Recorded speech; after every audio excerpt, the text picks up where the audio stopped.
an interesting, I won't even say week, a couple of weeks, for the first time in almost a full month. My most engaged with, my most watched content has not been Citizen Vigilante related. I don't know why I said it like that.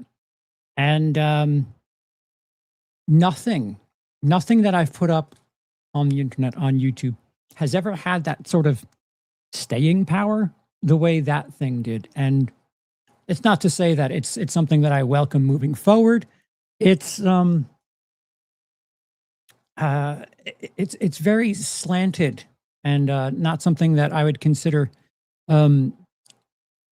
having a discourse, having discussion at all. It was very of a particular opinion. And now that all of that has died down, I figured what better time to capitalize on all of the attention that is now gone. But to fit within that talking about reactions to art and like using it for the wrong reasons, this Alex Meyers obsession review has been like, I don't know if it's his video so much as other people that I'm subscribed to covering it and talking about it. I spoiler, I think the next time we get together for show business, we're going to be discussing a couple of things.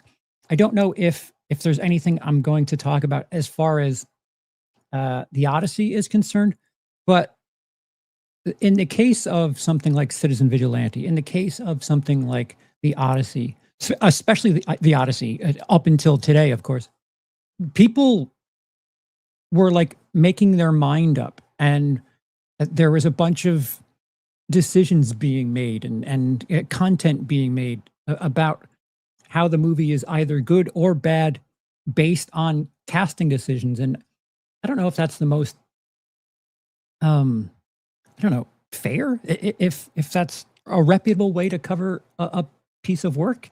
If you not, it like, you can't really judge the engine of a car from the paint job.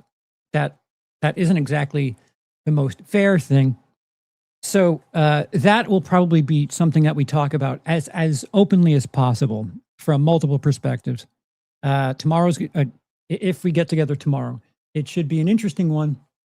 But this Alex Meyers obsession thing also plays into the other side, and I think when there's like this dog piling stuff that happens online, nuance gets lost. I'm not saying that I have the entire, what I've seen is a chopped up reaction to the Alex Meyers review of Obsession.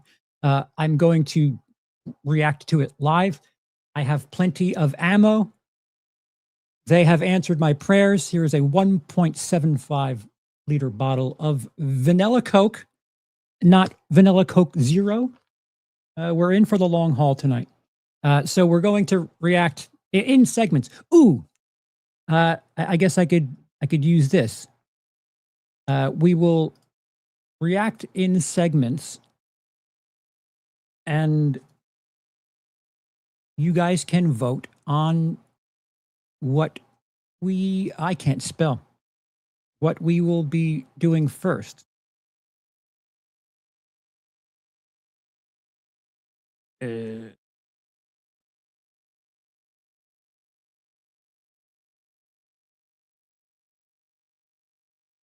Does that work?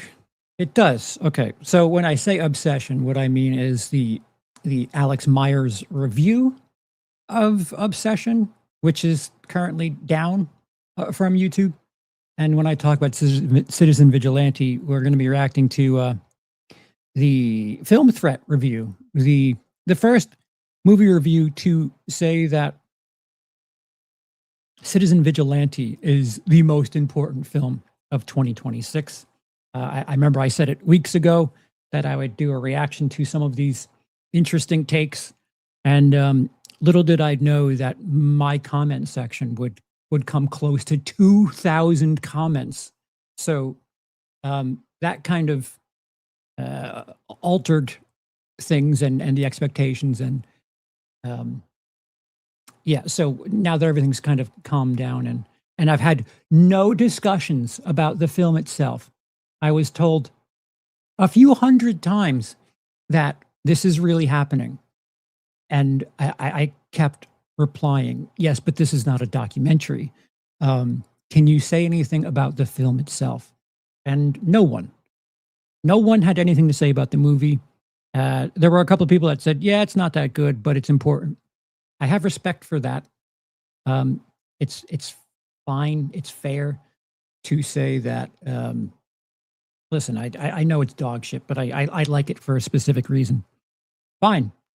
But what I said was, if you're calling it the most important movie of the year, you're going to be perceived as a bit of a moron. That's not saying if you think the message is important, you're a moron. That's a very different statement. Saying a movie that haphazardly is put together is the most important film of the year is not really factoring things in. And with if/when we talk about it, I would like to go over something else, that the political argument for Citizen Vigilante really kind of loses credibility on not just their labeling of banned, but also the fact that the left does not want you to see it, which I think is also paired in with that banned claim. But why is this not working? I see no numbers. All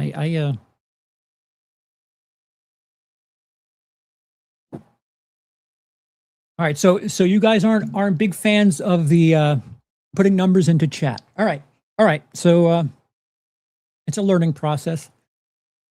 So Team WILIscredia, not big fans of the StreamYard voting on screen option. Got it. Would you be willing to go see Backrooms again with the additional footage? No.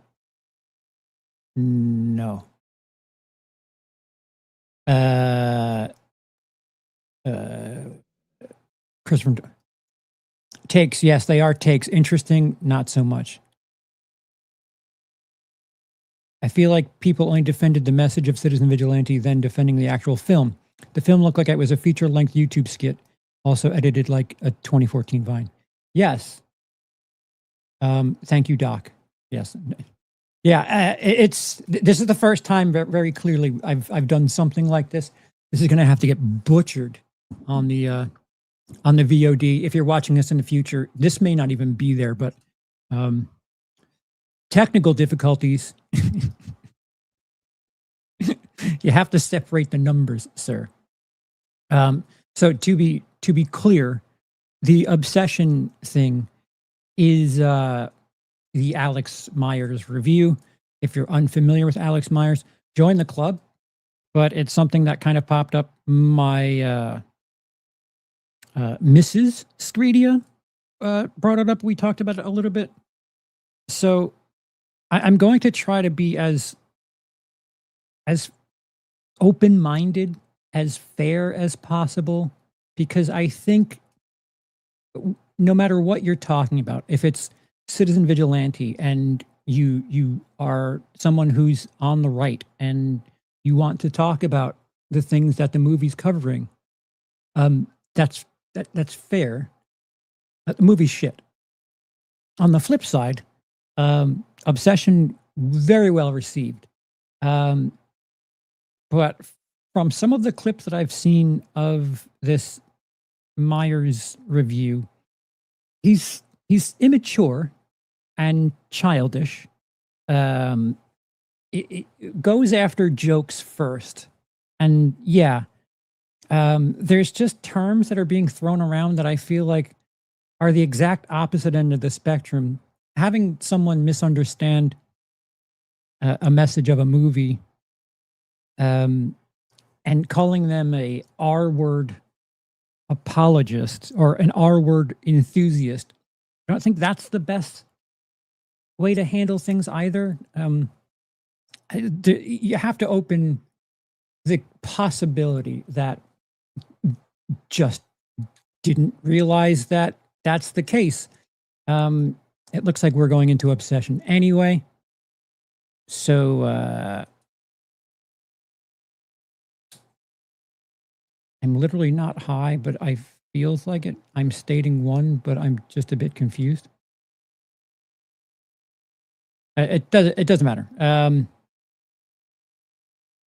Alex Meyers typically covers preteen and kid-oriented films. Think Disney specials. Yeah, that was the thing that I got from some of the footage. It like it's the polar opposite of me as far as delivery and I don't know tone and things. It's very fast. It's very high pitched. It feels like if I were to close my eyes, it feels like watching a Disney cartoon or children's television from the early 2000s. So it's not something I would be incredibly drawn to begin with, but I do understand the fact that if this person is out there doing material at an audience that's young, that's a very big problem as well. If you're out there, giving the other thing that I saw people saying was an analysis, and I'm not calling that analysis. It's jokes first. They're skits, if anything. I wouldn't call what I've seen of it film analysis at all. But to be fair to people that are dogpiling, if your audience is of the younger side and you're covering something with such a serious subject matter as essay, you got to be clear about what can be perceived. There's something that the missus and I were talking about, and I'll have to remember to re-bring it up. But a lot of the problems with pop culture is, depending on how far back and what media you watch, you can have a totally backwards and inappropriate understanding of relationships with people. And, no one really pulls you aside and says, hey, that's the wrong thing. Like you have to make that out for yourself.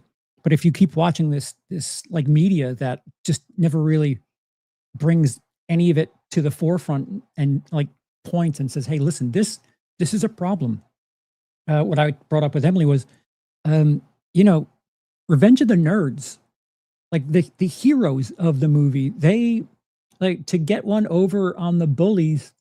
They perform SA at one of the frats, and it's like done as a joke, as like a laugh thing, and like there's no sort of correction of that at all. It's just you just sleep with who you want to with, and then they're together at the end, and that without having someone pull the entire audience aside and correcting that is problematic.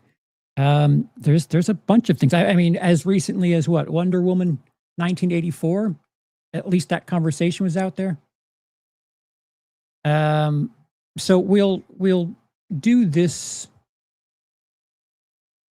first. I'll be pausing it. Spoilers for Obsession. I'm sorry to force you to leave if you have not seen it, but I'm 90% sure there are spoilers here. It was an attempt at a good faith, nuanced look at the fictional movie Obsession and the characters therein, which will.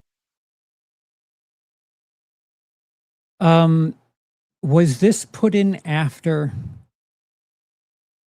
the backlash? Because it seems like if you're aware, to use the term both nuanced and which will probably upset you, is it seems like you're ready for something that shouldn't. Thank you, Doc. There are spoilers. Okay. This seems overly cautious for someone who's doing jokes first, but Again, I will try to be as fair. This disclaimer was there from the beginning. He knew. Okay. I'm going to try to be as listen, as someone who has a long history of writing jokes that weren't the greatest, that, you know, some people did not like. Sometimes you're just trying to make people laugh. So I'm going to try to be as sympathetic to the entertainer first. And so just bear with me. Bear.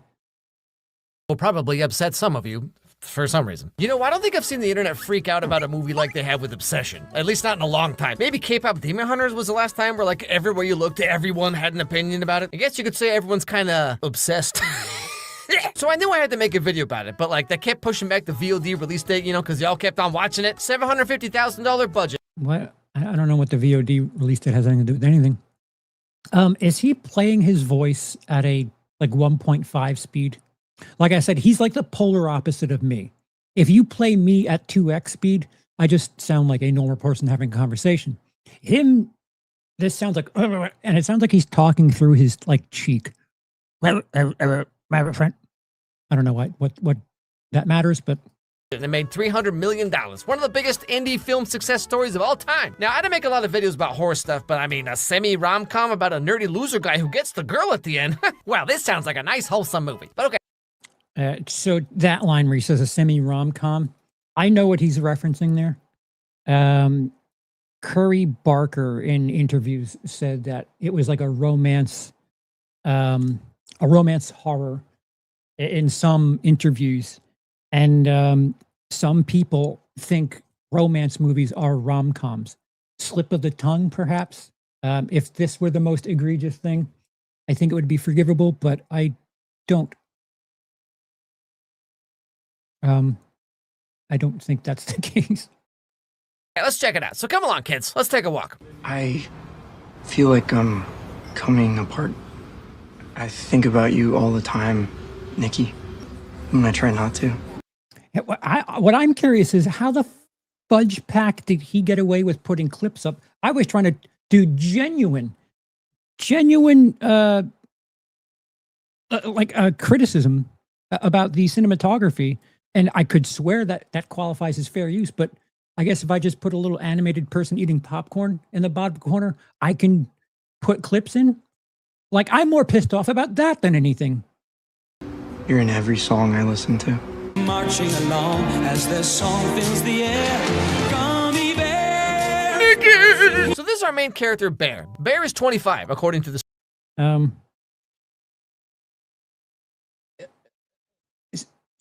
C tier joke, but if you're, again, it feels like it's geared towards kid humor, and I understand this is not a movie you would not want to have a childish sort of coverage of. So again, if these were the jokes that people were worried about, it's one thing, but it's a throwaway joke, and I understand why he did it. Is it cringy? Yeah, but it appears to be humor first, and certainly not film analysis. Screenplay, and he's never outgrown his awkward high school loser persona, which means he's gonna have a great career one day as an online content creator. Hi there, welcome to Twitch. Are you mentally stuck at 15? Perfect, we're gonna put you on the front page. If you... I think it's funny for this guy to say that. I don't know why. I kind of hate that I do know it, but the guy who sounds like he's 20 is actually 40 or close to 40, and making content for people who are permanently age 15 is interesting self-report in my humble. Oh, okay, yeah. I'm sorry I made you do that. No, it's okay. You're okay. It's fun break. Just pretend like... You're good. Oh my god, dude, that was so embarrassing. Can we... Well, showing a lot of the, like, I don't know how much relevance this shit has. I don't know, man. You got that strawberry milkshake sitting right there, so something tells me you're the kind of guy who's internalized a few too many rom-coms written by equally pathetic losers as yourself. I mean, trust me, ain't my first rodeo. Self-deprecating humor. also a little effeminate with the insult there. Okay. So this is Bear's friend, Ian. I guess they're not really like friends, but they like work together. But anyway, Ian is currently trying to help Bear practice how to ask out a girl named Nikki. It's weird that he wouldn't call them friends when we talked to 3 other people in this movie the entire time. And other than Nikki, Bear talks to Ian more than anyone else in this film. It's very odd to not see him as a friend in this. Girl of his dreams. Have you ever actually like flirted with Nikki? Be playfully mean with her. Be mean to her. Playfully mean, yeah, but bring up freaky Nikki. And that will, like, take her breath away. Just say, Nikki, I think we should grab a drink sometime. Okay, so real talk, if you have to try this hard to have this kind of like game plan on how to ask a girl out, then like, it's already gonna fail, okay? If it's this hard, you've already lost. I mean, as douchey as Ian is, like, he's right when he says, you know, have you ever even flirted with Nikki, like, at all? Because it's really weird to come out of nowhere and be like, dearest fair maiden, I know we've only exchanged mere pleasantries this past... Yeah, so Ian's character, speaking of problematic, his character and his support kind of should be called into question throughout the movie. I don't know if it's him giving him real talk so much as it's him kind of being a bit of a dick to Bear. And what we know about Ian and his relationship with Nikki seems like something of a smokescreen there, where like the supportive friend is actually trying to hide something else. I guess I understand for the sake of doing this joke, but it's misinterpreting and misreading the film itself. A few years, but I must inform you that I wish to begin a courtship. Bro, I just came over here to fart, okay? Anyway, so that night, Bear goes home and finds his cat dead. Apparently it got into his grandma's medicine or whatever. No. Yeah, Doc says, I think the only non-toxic male character in Obsession is Sarah's dad. Yep. I think... Yeah. Sarah is probably... Actually, yeah, both Sarah and Nikki. Yeah, you know what? Both of the co-leads, Bear and Ian, not really good. Yes, Bear certainly takes a journey, but the more I think about Ian's character, I don't know if I would put him on the protagonist side of the spectrum there. Oh, no. We're just playing like full clips here. How did you get into these? Little backstory. So Bear's living in his grandma's house, who recently passed away. So, you know, it's full of all kinds of grandma stuff, like insanely racist paperweights. As you might imagine. Yeah, the movie doesn't technically tell you about the grandmother. Like, it's... You have to do a bit of fishing to get that. But I think for the sake of making the racist paperweights joke, again, is that edgy for 15-year-olds? With no other context, without mentioning the grandmother again, you just wanted to make a racist paperweight joke? Again, I'm trying to be as open-minded and fair as possible. If you were going somewhere, if you had some sort of contrivance with, you know, labeling Bear's grandmother as of a certain mind, we never see her. So there's not really a narrative to put out there. But to just throw that joke in there, I don't know. It's not the best display of joke writing. Bear's got a lot on his mind. His cat died, he has no idea how to ask out Nikki, he's walking around with this haircut like my dude can't catch a break. So it's Wednesday night, which means trivia night, because Bear and his friends are super cool. The team is Bear, Ian, Nikki, and their other friend Sarah, and they all work together with this like music shop.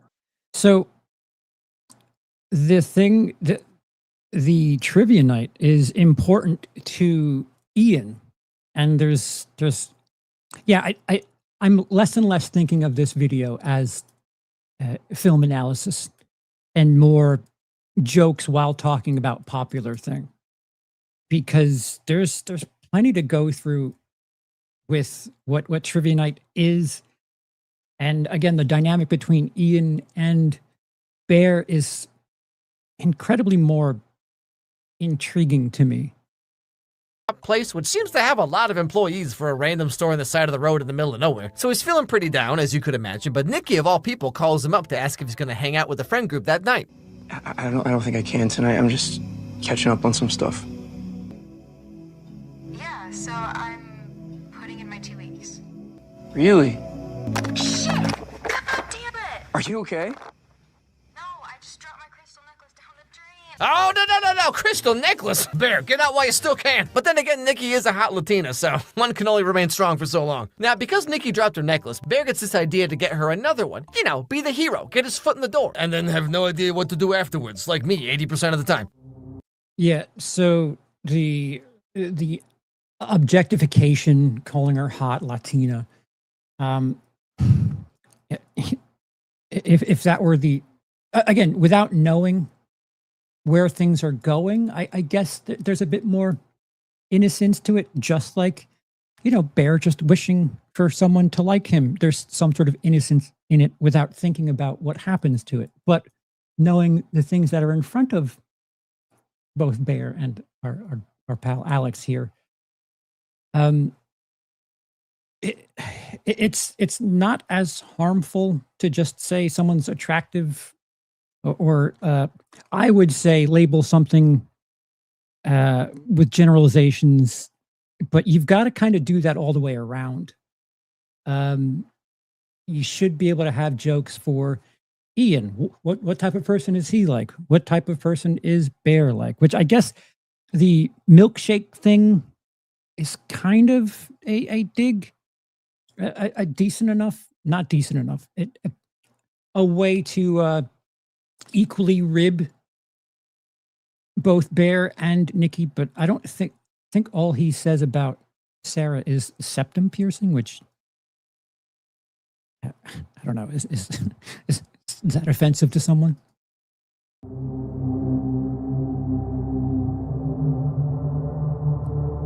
And he lets this shit linger, huh? How did he let this stuff? How the fuck did he get away with this from Universal? I love how it says, amaze your friends. Hey guys, check this out. Awesome, do it again. Yeah, like it's very immature. Yeah, it just feels like a reason to use a reference. Again, a lot of this is written for jokes first, and sometimes irrelevant jokes first. Like if it's somewhat topical, extra points, but it's not what I would call film criticism at all. Yeah, well, they've been pretty popular since we put them out. You know, everybody wants a wish. Some people don't open them, but the people who do, you know, come back and complain. Or it does work and it like ruins their lives. Or they die or wish they were dead. Ah, yes, the Millennial Special. Rather experienced myself. Also, you know, it's... Yeah, so that's our first indication that Bear has a bit of awareness of what could happen. So this is the first little opening of the door that maybe he's not exactly innocent or the victim. The fact that is a claim out there is fucking wild. Kind of funny that Bear is better at flirting with this girl here than he is with the girl he actually likes. Who's vegan? Who's vegan? Which is such a real thing, by the way. Why does that happen? Anyway, so he buys the One Wish Willow to give to Nikki later that night at trivia. Anything else? I'll get a pina colada. Wait, he didn't buy the One Wish Willow to give to Nikki. He went to buy her a necklace and then bought the One Wish Willow. He wasn't going to give her the wish. That's not even... What? Pina colada? Don't make fun of my drink. What? I like a man who's in touch with his feminine. Hey, whoa, didn't ask your opinion, Nikki. So here we get. Hey, so it's funny that the movie does a bit of a better job of his milkshake joke, and he left it in the video. It's as a comedic writer, don't leave the better joke by the source material in your thing. It's a bad job. It comes off as redundant. Oh, look, she's kind of making him feel a bit feminine, and it's basically the same. Look, a drink, a creamy drink. It's redundant, and it's a bit more in line in the movie and a bit better of an achievement. It's better executed in the movie. I can't words. Look at who Nikki is. And she seems like she's kind of one of those girls who's like those like ball busters.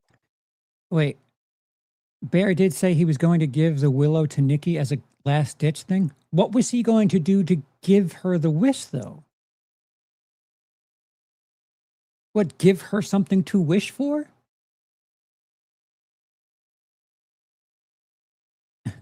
Poor Bear. His milkshake brought no one to the yard. I can do crappy reference jokes, too.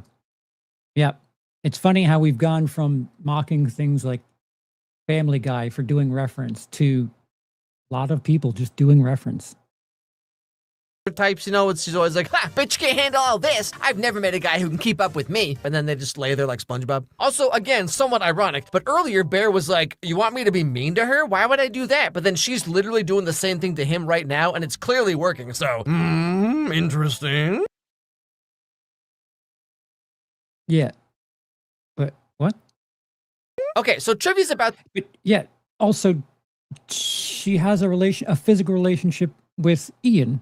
And Ian's the one that gave that advice.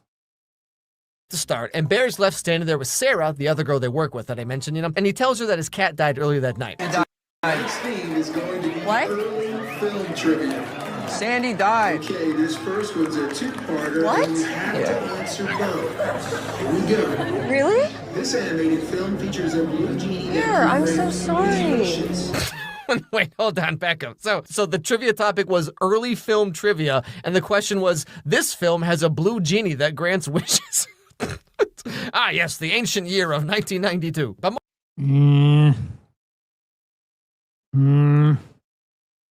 Is it me, or do people mature out of,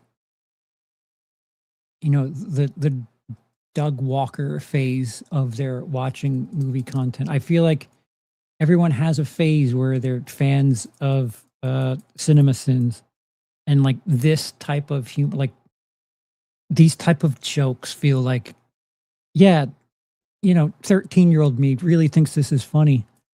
Because I like movies, but I also think there's some funny shit that happens in the movies that should be talked about.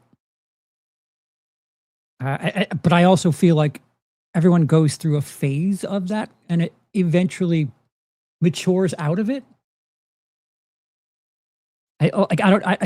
I'm curious to know what it's like to have an audience that is constantly evolving, and as they age, you don't, but you have a new audience that is that age. Like, how do you grow out of that? Is there a way to have material like this and have it grow with your audience? Which is why I don't gear my audience towards anyone under the age of 30. More importantly, so here we get a look into the dynamics of the whole friend group, okay? So Ian is kind of like a douche, right? Nikki seems like one of those girls who's one of the guys, you know? And Bear has a huge crush on Nikki, even though Sarah over here is clearly into Bear on some level, and he just like doesn't notice, doesn't care. So Bear's choices are Crystal Mommy or Septum Girl. I didn't say I was mature, just only because of age. Time dictates that I have maturity. That is all. So like, this dude never stood a chance. Like, you might as well put that chastity belt in your Amazon cart right now, my dude. Anyway, so trivia night's over. Again, a lot of this humor, if it's geared towards, like, we'll call them middle-aged teens, 14, 15, I guess 16.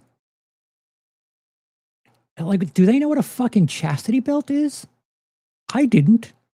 I remember I found out what a 69 was. I was on a phone with my friend. I think I was 14. And he was telling me that he had a 69 with a girlfriend of his, a girl who was a friend. And my mother was in the room. And she said, "That's bullshit." All she heard me say was 69. I said, 69, what's that? And she said, "That's bullshit." And I was like, what? And that was 14. And I was watching a lot of adult geared movies and shit. I don't know. Who knows what a chastity belt is? And it's time to go home. Nikki needs a ride. And so, of course, Bear's like, Long day. I don't want to go to the next fucking bar with My you guys. car's headed to Greedos, We could Nikki. drop her off on the way. I can take you home. Okay. Jesus, Ian. Ian, get your girl home safe. Ew, don't say it like that. See you later, Bear. All right, Bear. yeah, that's me. You're probably wondering how I got here. So Bear takes Nikki home. And What? You don't know what it is? Oh, see? And my point even further. of course, on the way, they have some kind of heart-to-heart talk, talk about life, man. It's all very Life is Strange, you know what I'm saying? Come on, Max, let's get out of this town. I hate my dad. I don't get that reference. Not happy there. Dude, a third of this video is the first 10 minutes. It's just a job, Nikki. Yeah, well, I want to write. Oh, a crystal mommy and a writer. Well, something tells me this movie would have gone the same way for Bear, whether he made the wish or not. No. See, that could have been an interesting conversation to have, but I don't think he makes content. His material isn't equipped for that kind of coverage or discussion. I think it would be interesting to discuss, hey, what happens if there is no wish? Because there are signs. I've watched behind the scenes stuff where Curry Barker, the director, says that he shot multiple takes of scenes where he would direct Indy Neveretti to in one take to be like she's receptive, and another take one where she's cold and standoffish. And he, as the editor, he kind of like intertwined the different takes so that it's kind of always ambiguous. And there's signs for whatever you want her position to be. There's signs everywhere up until the wish is made. So it's really fascinating. I quite enjoy conversations like this, but this is not a video that I think is looking to have those types of conversations. And Troy says, I know what a chastity belt is. I found out the same way most people in my era did, by watching Men in Tights. Yes. It's not a romance, it's a love story. Isn't that the same thing? You know, you're the only person that I can. It's a weird cut. That's like it's a very irresponsible cut there, because if your audience is, typical 14-year-old young men / incels, it's a great opportunity to say there is a difference between romance and love. I feel like the movie goes out of its way to show you that there is a difference between romance, love, obsession, infatuation. It's not just the same thing. There's plenty of nuance in some of this. To just kind of graze past that and do a hard cut, no less, is kind of frustrating. But at the same time, I don't know, does this guy not understand that there is a difference between romance and love? You can have a love story about your father, a sibling, a cousin, a friend, someone you're not sexually attracted to. to really talk to about this stuff. Ah, yes. Well, see, Bear, when a girl says that, what she really means is, you better not ask me out and ruin this friendship. Anyway, so Bear takes her home and Again, a joke, a C plus graded joke, if I do say so. I mean, he's got a very clear narrative that he's going for with this style of humor. I don't think the humor's that offensive yet, but from what I understand, it gets really bad towards the end. tries to flirt with her like Ian said, but I mean, you see the kind of sweaters he wears. You can only imagine what kind of game he has. Night, Freaky Nikki. Ew, don't call me that. I know, I was kidding. Do you like me? Oh man, me and this song go way back. Yeah, this is the opportunity. This is where you kind of can separate from Bear because he has his opportunity. He tried doing things Ian's way, and she just outright says, "Do you like me?" This is where, like, he has control over the way things go, and he chooses to chicken out. And from this point on, he's a bit responsible for the way things go from here. But I mean, yeah, millionaire joke, sure.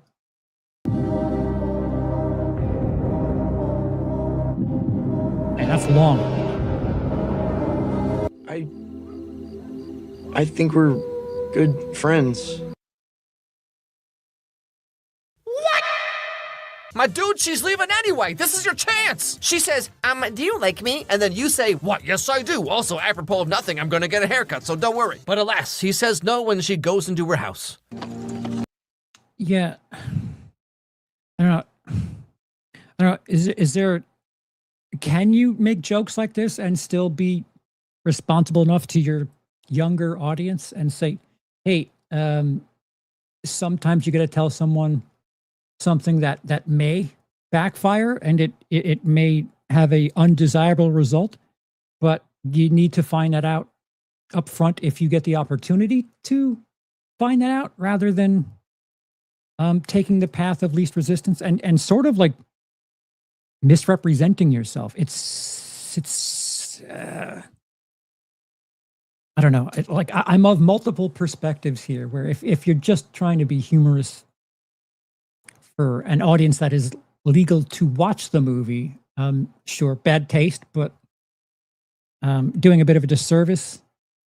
But you know, if your audience is mostly young men, it's a good opportunity to, you know what, tell your joke, do your little bit, but also say, hey, listen, here's the reason why this doesn't work.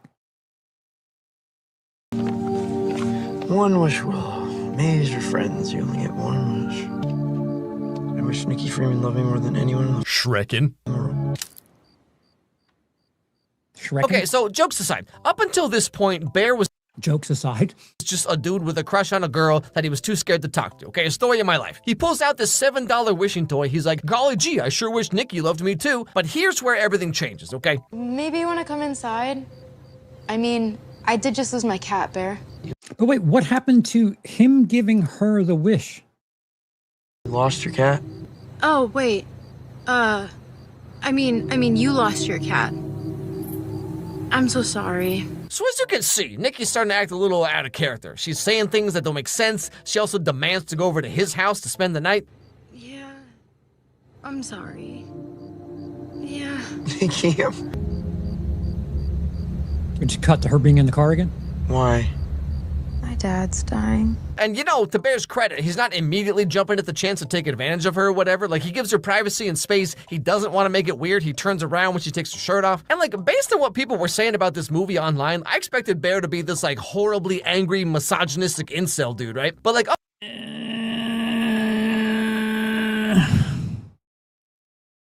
You can be an incel and not be misogynistic.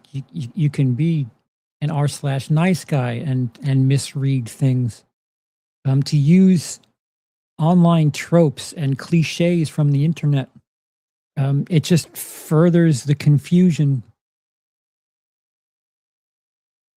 To Bear's credit, he doesn't immediately decide to be a total SA or yeah. You know, turning your head when someone takes their top off.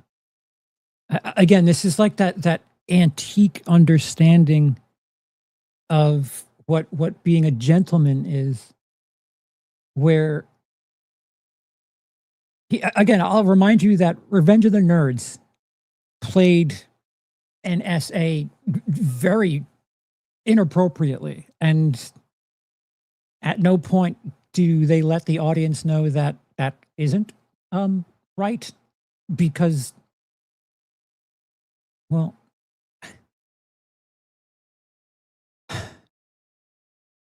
it just got in. Citizen Vigilante looks very different than I thought. Yeah, this is something that people need to see. That is for sure. Now we voted and we switched it around. To Bear's credit, he's showing the bare minimum of human decency. Yeah. Again, to try to be as fair as humanly possible. I think there is a spectrum here. I can understand someone seeing Bear turning around, and I don't know if he plays the clip of when they kiss and he pulls away and says, you kissed me first. I can understand someone making the minimal effort to do the right thing without really finding out what is appropriate. Like, oh, I hold the door for her when I when we go to the restaurant, I hold the door for her because I saw it in a movie sometime. Okay, maybe not every girl likes that. Like it's good to get boundaries and clarification. Like, saying something like, "Do you like me?" It's a good way to get the rules out there. But there's some mild confessions already here. Up until this point, he's just some super socially awkward loser who has a crush on a girl, and he uses a $7 wishing toy that he assumes is not going to work. And then, do we know that he assumes it's not going to work?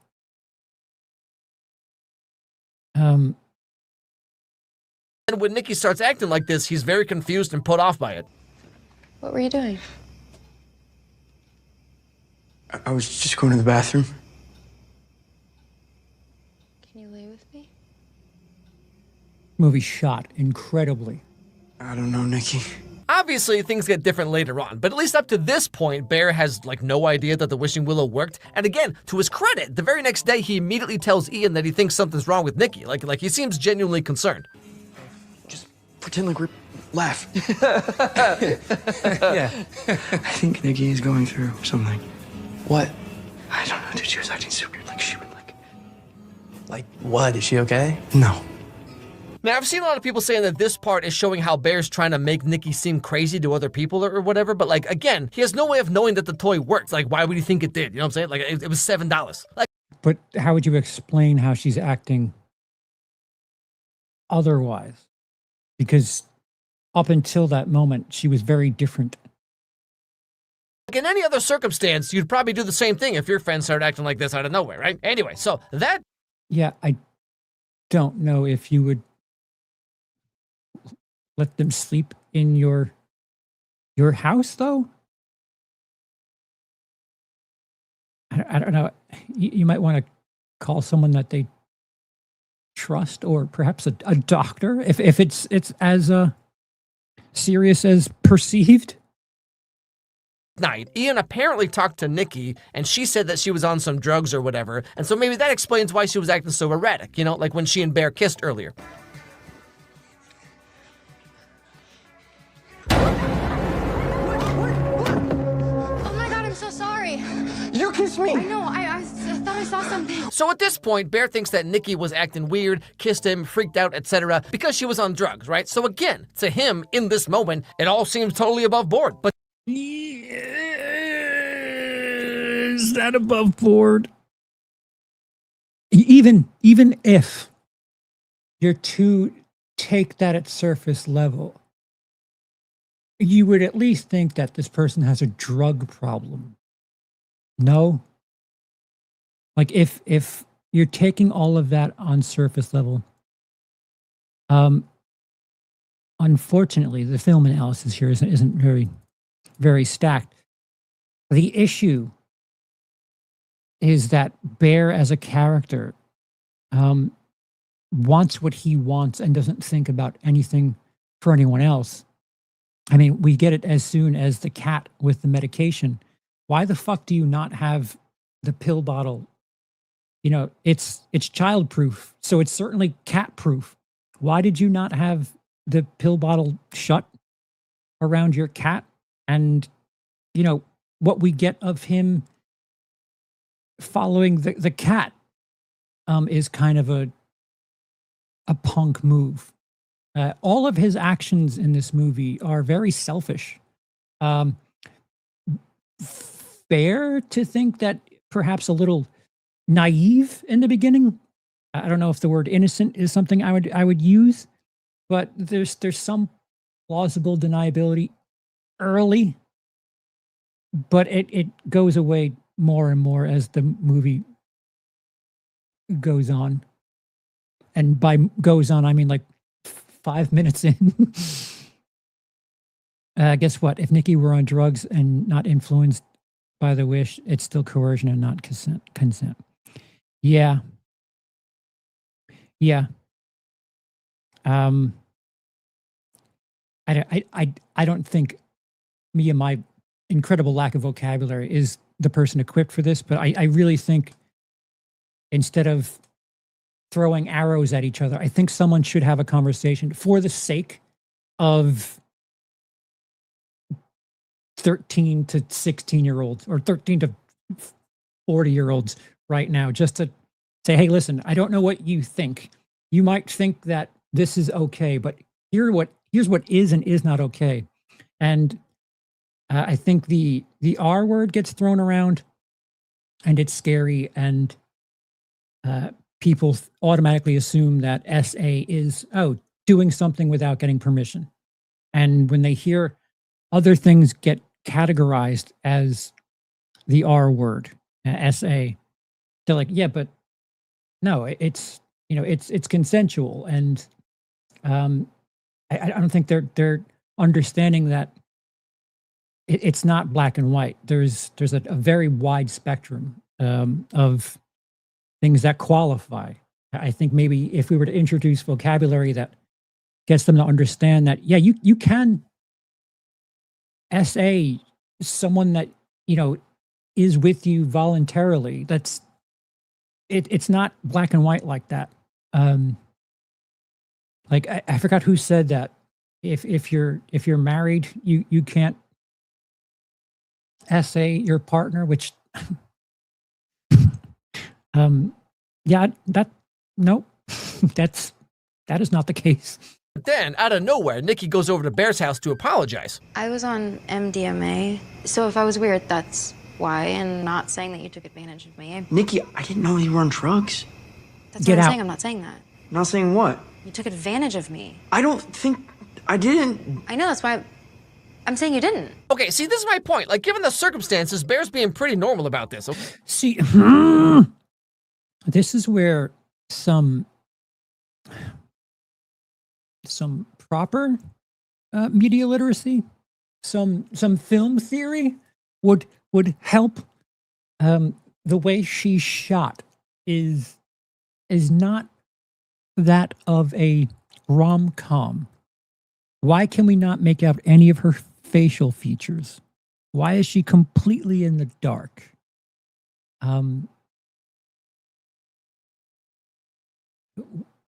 How do you cover media like this? And I mean, if you're going for jokes first, I guess I understand. I sort of do, but this is not subject matter that. I mean, shit. I've done. Who would like that content where there's stuff that I left in? I'm like, I don't know. That's not gonna have a hard time explaining that. So there's too much leniency in this satirical writing here where, I don't know, factor in some of the original work. Even the cat didn't want to live with Bear anymore. The cat OD'd on purpose. Ding, a cat wouldn't eat those pills if they were laying out. Believe me, I tried. That's my Cinema Sins joke for the day. Ding. Okay, given what he does and does not know by this point in the movie, like he could have slept with her, or he could have taken some kind of advantage of her, but he was rather gentlemanly at the time. I mean, all right, all right, yeah, it's getting worse. Gentlemanly. no, for a guy who has this many Cosby sweaters. Wait, do you think this was on purpose? Like, do you think they dressed him like this intentionally? Yeah, so making that joke acknowledges what, if you make that joke, you have that reference point in your head. At this point, the bear of this movie review, Alex, at this point knows the implication of what wearing a Cosby sweater is, because why else would you reference a Cosby sweater and then say, did they do that on purpose? You're complicit at this point. I really like what we have, and I want to be honest about some things, and it's really important for me. It's okay.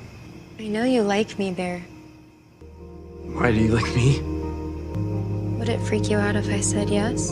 And thus begins their relationship. They start dating, hanging out, kissing, doing the devil's tango. And Bear's finally living the life he always wanted. Hot dog. Turns out Nikki was in love with him the whole time. What do you want to do? I mean, I've never really asked. Well, that's not all your fault. Call me a closed book. See, what do you know about her? That's a perfect opportunity to say, hey, you know what? I don't know that much about you either. Well, I guess the good thing about a closed book is that I can return it to the Scholastic Book Fair and exchange it for the new Animorphs book. Maybe this is the one where things finally start making sense. No, it still doesn't. Now, Yeah, suddenly Bear gets a phone call from Ian. See, remember when Nikki told Bear that her dad was like sick or whatever? And Bear told that to Ian, and apparently Ian looked into this because as far as Ian knew, Nikki hated her dad and hasn't seen or talked to him in like years. I'm not hey, why did Ian look into it? gonna tell Sarah about this because I don't want to spread drama. I looked into Nikki's dad having cancer, and he's healthy as a baby. the heck does that mean? My dude, babies just have constant projectile vomit and diarrhea. The heck you talking about? Also, how What would you call this cadence? I don't even know how I would try to mimic that talking style. My dude, like he's speaking through the bottom of his mouth. I wouldn't even know how to. First of all, I can't get words out properly in the speed that he's speaking in. But it's like half mumbles and half out of his bottom jaw. It's really Timu Bronx. What? exactly would you find this out? Like, pretty sure you can't just call up a hospital and they tell you someone's medical history. Okay, so is Ian lying about this? Or was Nikki lying to Ian and Sarah about her dad this whole time? But okay, let's assume it's all true. Bear goes back to talk to Nikki. I really don't like this style of storytelling, humor. It's very immature, very young. About what he just learned. Does your dad really have cancer? Oh, no, no. What? No, no, no, no, no, no, no, don't do that! I thought we were having a nice day! We are. Okay, see, Bear, I don't know why you're making this face. You wanted the Crystal Mommy Latina experience, and you got the Crystal Mommy Latina experience. But here...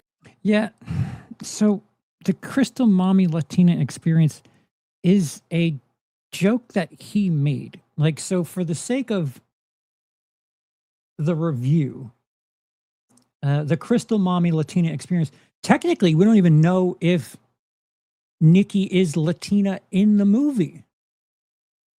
Her last name is Freeman, and that could be on purpose too. Freeman. Like, you're using your narrative for the sake of a joke and then like retroactively criticizing the movie for not being the thing that you've made a joke about after the fact? Here's where Bear starts to maybe kind of realize what's really going on here. Bear, I love you so much. I don't think I could live without you. You love me more than anyone in the world. And there's the I acknowledge that with that exact terminology, that this might be my signal that the wish worked. Yes, more than anyone. Now, okay, up to this point, I feel like Bear has plausible deniability. I mean, there's no way he would have known the cheap toy would work. He was genuinely concerned for Nikki the day after it started, and he refused to take advantage of her even when it was, like, presented to him, right? I mean, she kissed him after all, right? Now, right here, though, at the halfway point of the movie, he does finally start to realize that This ain't the halfway point. This is like the 30-minute mark.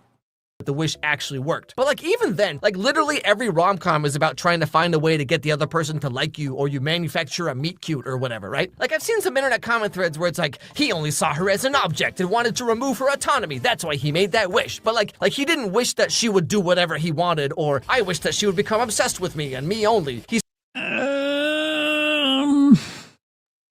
saying I wish that she loved me more than anyone else in the world without really caring about what she wants is that it's taking her autonomy away. You could criticize the way he made that wish 1,000 times over, but the issue with Bear and his selfishness is it wasn't about her. You know, another way to make that wish is I really wish that I could know more about Nikki. But no, he makes it about what he wants. And yeah, that takes away someone's autonomy. If you're making the wish about you and what you want, when another human being with autonomy is involved in said wish. And why would Bear test that specific terminology if he didn't have that lingering concern for a long time prior to that? Now, yeah.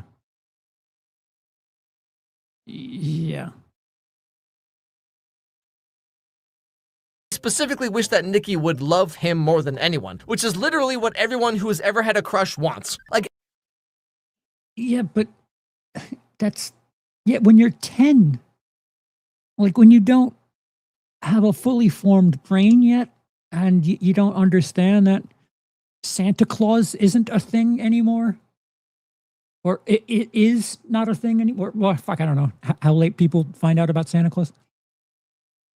Yeah, we all have that thought process, but it also, we grow out of that prior to having dates with people, I would hope. Every single fanfic about, like, golly gee, I sure wish One Direction would kidnap me and fall in love with me all at the same time. Like, as if half the girls... Yeah. who saw this movie haven't wished the exact same thing before. Hello, it is I, Willem Dafoe, from the movie The Lighthouse, and I've secretly been in love with you for years. Get it? It's funny because who would have fan fiction about Willem Dafoe from The Lighthouse? Like, you have to look at the context, okay? If Bear had gone to the... Yeah, Doc. Fan fiction is fiction.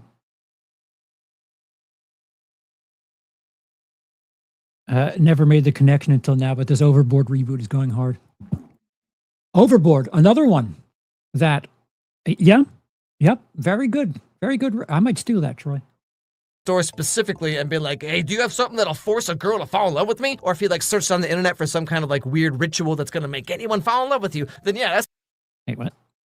Everyone says shit on the fly that if taken literally would be a disaster piece. A disaster. I don't think he should be labeled evil for the wish in and of his. Yeah, sure.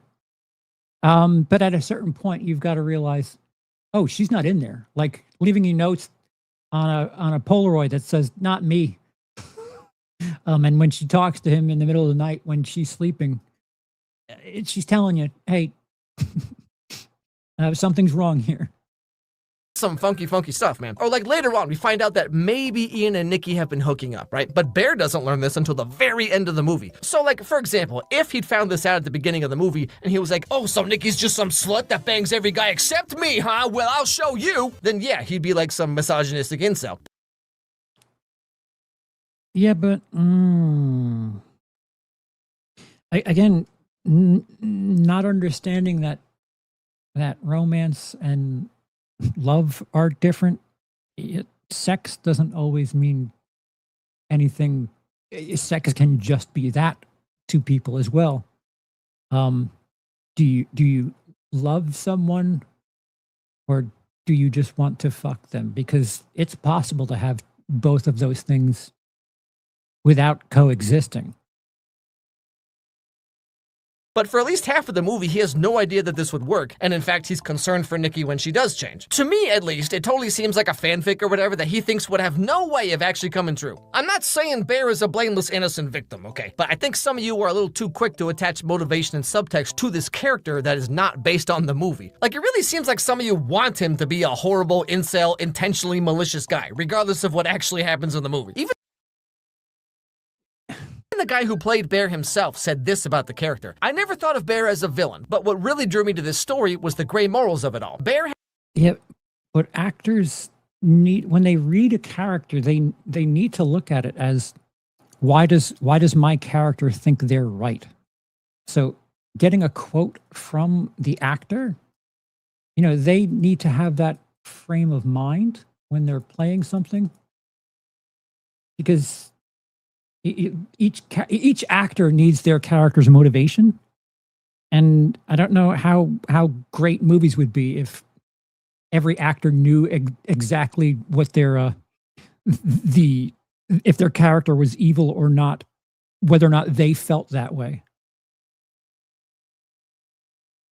Has good in him and has bad in him, like all of us. I do think that he leans more toward the bad in a lot of ways. Fully the antagonist, though? I don't think I would say fully, because the key thing is he didn't know that the wish was going to work. Sure, his desires were incredibly selfish, totally, 100%, but he didn't know the wish was going to work.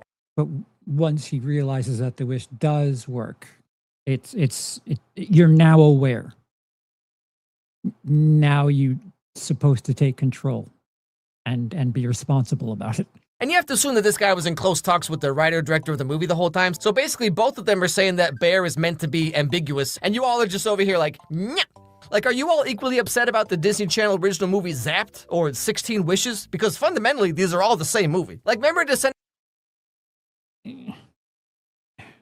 I don't know if I've even heard of either, but you're talking about like Disney Channel movies, and again, it's really conflating things with the wrong target audience.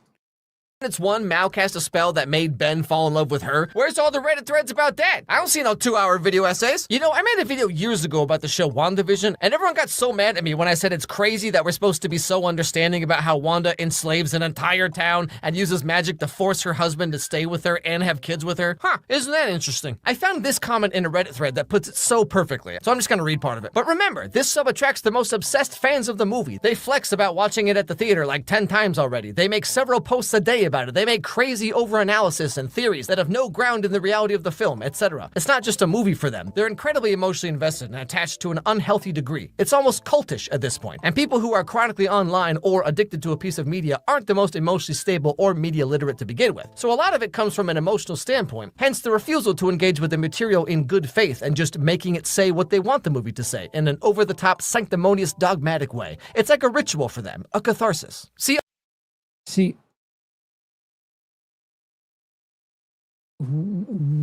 are we laying claim to be the ones with media literacy in this instance? Also, Encanto. But anyway. Why don't you love me? Nikki, where are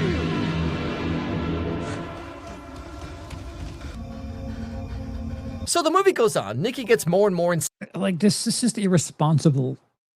It's not even like a decent summary of the movie. Insane. She walks around like this, she cooks up his dead cat and feeds it to him, she waits for him to come home so long that she pees herself.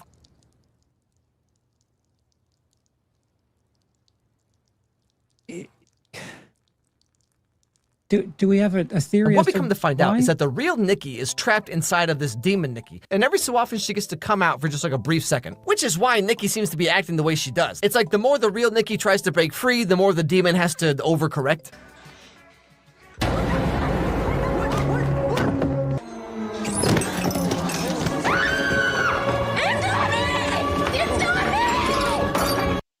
She just said it's not me. Also, she wrote him a note saying not me. Once Bear realizes that this happened because of the wish, he finds a phone number on the back of the box and he calls it to try and get his wish changed. Is her love real? Just because you chose this for her doesn't make it less real. Okay, then I would like to cancel. We don't really do that.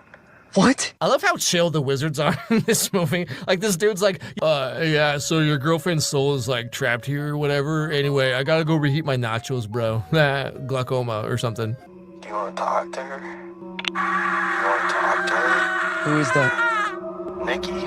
Now, just to be clear, I'm not defending all of Bear's actions, okay? Because at this point in the movie, he knows the wish worked, and he knows the real Nikki's soul is, like, trapped or whatever, but he keeps on dating her and tries to, like, continue on as if this isn't the most horrible situation anyone could imagine.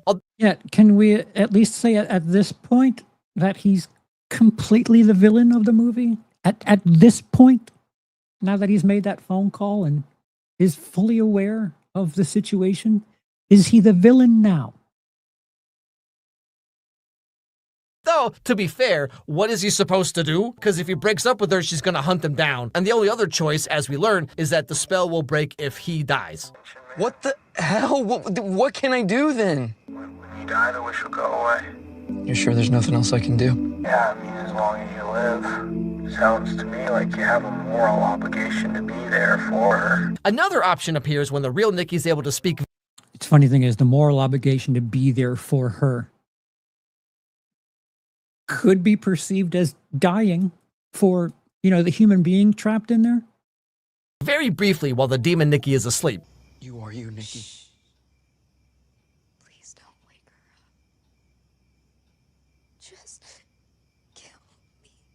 Now, this is another part I've seen so many posts about that I find so baffling. Like, I've literally seen people say, like, if Bear truly loved Nikki, he would have killed her when she asked. Because, like, it's just that easy, you know? And then what? He goes to prison for life? Obviously, he doesn't want to do that. Also, it's well established in this movie that he's, like, a low self-esteem, probably depressed loser guy. So, like, of course, he's not going to suddenly do this completely out-of-character thing. Now, that being said, his reaction to this is very telling, though. What would be so bad? What's so bad about being with me? Okay, Bear, see, I was trying to be fair, okay? And then you go and you say that, like, maybe everyone's right about you, you know? And this is further solidified when he knows it's not the real Nikki, and he knows the real Nikki is trapped, but he still keeps going on like this. Tell me anything you want me to No, be. don't say that. Anything you want me to be. Let me be Nikki. You're not being like me. I can't be Nikki! But this also brings up Her performance is fucking incredible. another interesting thematic element of the movie, I guess, which is like people are saying, you know, if he truly loved Nikki, then he would do this incredibly selfless thing for her. But remember, his wish was not that Nikki would become obsessed with him. He wished that she would love him. So why isn't her love for him as selfless as you're claiming that his love for her should be? You know what I'm saying? What? Again, I'm not saying Nikki's the bad guy or Bear is some, like, blameless victim or whatever. I'm just saying there's many ways you could look at this movie. Like, maybe the wish didn't work at all. Maybe Bear's just that cool. You ever thought of that? But anyway, so the very end of the movie, Nikki has killed Sarah. Oh, don't cover content like this. Oh my God. And Ian. Bear realizes that there's no way out of this unless he dies. So he eats all the rest of his grandma's Flintstone vitamins, I assume, and dies in the arms of Nikki, who is finally freed from the spell.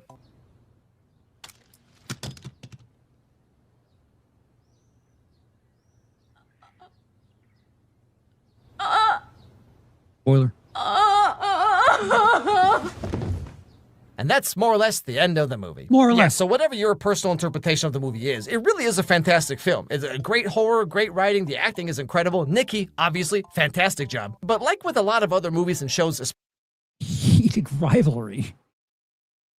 Yeah, that's a fucking trio of things right there. I'm not even sure I'm familiar with the amazing digital circus. Especially recently, the online discourse is just insane. Like, what is it about this movie in particular that people made it their entire personalities? Like, there's something very funny to me about how this movie about the dangers of unchecked obsession has gone on to spawn one of the most insanely obsessed fan bases I've ever seen. Congrats, y'all, nailed it. Now again, I need to be very clear here, okay? Ultimately, Bear is the bad guy. He doesn't know what he did until late in the movie, but when he figures it out, he just keeps on rationalizing to himself because, like, he wants Nikki, and he doesn't seem No,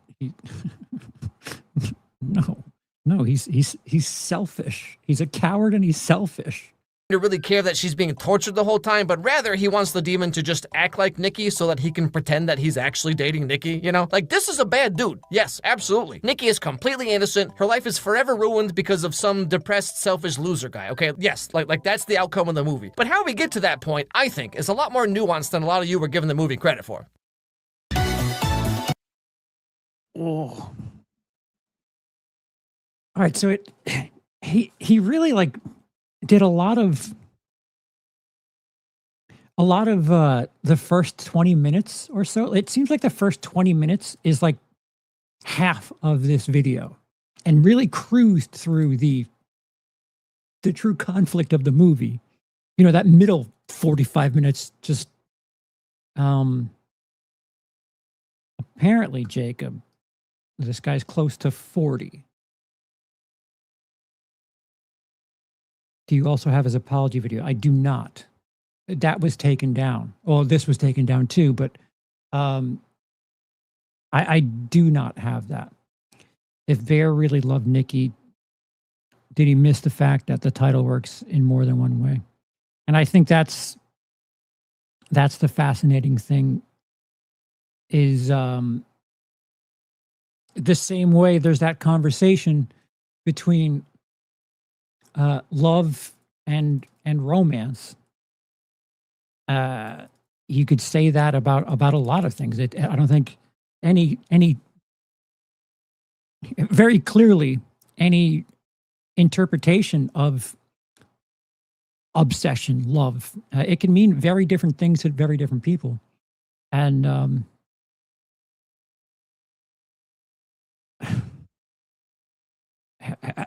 I don't know if certain people listen. If you want to do jokes, I guess be better at it, but also keep in mind that what your audience is.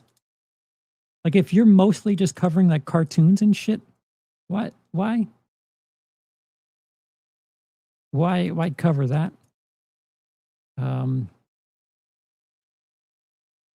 But yeah, evidently, the people that he was kind of, I mean, he was calling them out in the video and said, you people with your, takes, he kind of got what he was asking for, and they came out in full force in his comment section. From what I understand, the video is less than a week old. He neglects to mention that Bear tried to alter the wish before he tried to cancel it. Well, yeah, it's very deceptive editing. There's lots of editing choices here where it's like, I would like to give you the benefit of the doubt as someone who's just trying to make jokes, and some of them are just really aimless and silly, but you're presenting a narrative here that is kind of irresponsible. I feel like he decided to pander to the other side of the obsession debate, to people who didn't think Bear was the villain. Yeah. That last line of reasoning too about, well, Nikki is completely innocent in this. Like, that's insane to even bring up that, well, I'm not saying that this, well, yeah, good, because that even in the movie, you can make fan fiction where Nikki is the villain. I would like to see how that plays out, because the funny thing about the movie is ironically, we don't know that much about the Nikki character. If anything, we know more about Sarah in that movie. By the film's end, We know more about Sarah than we do about Nikki proper, which is wild.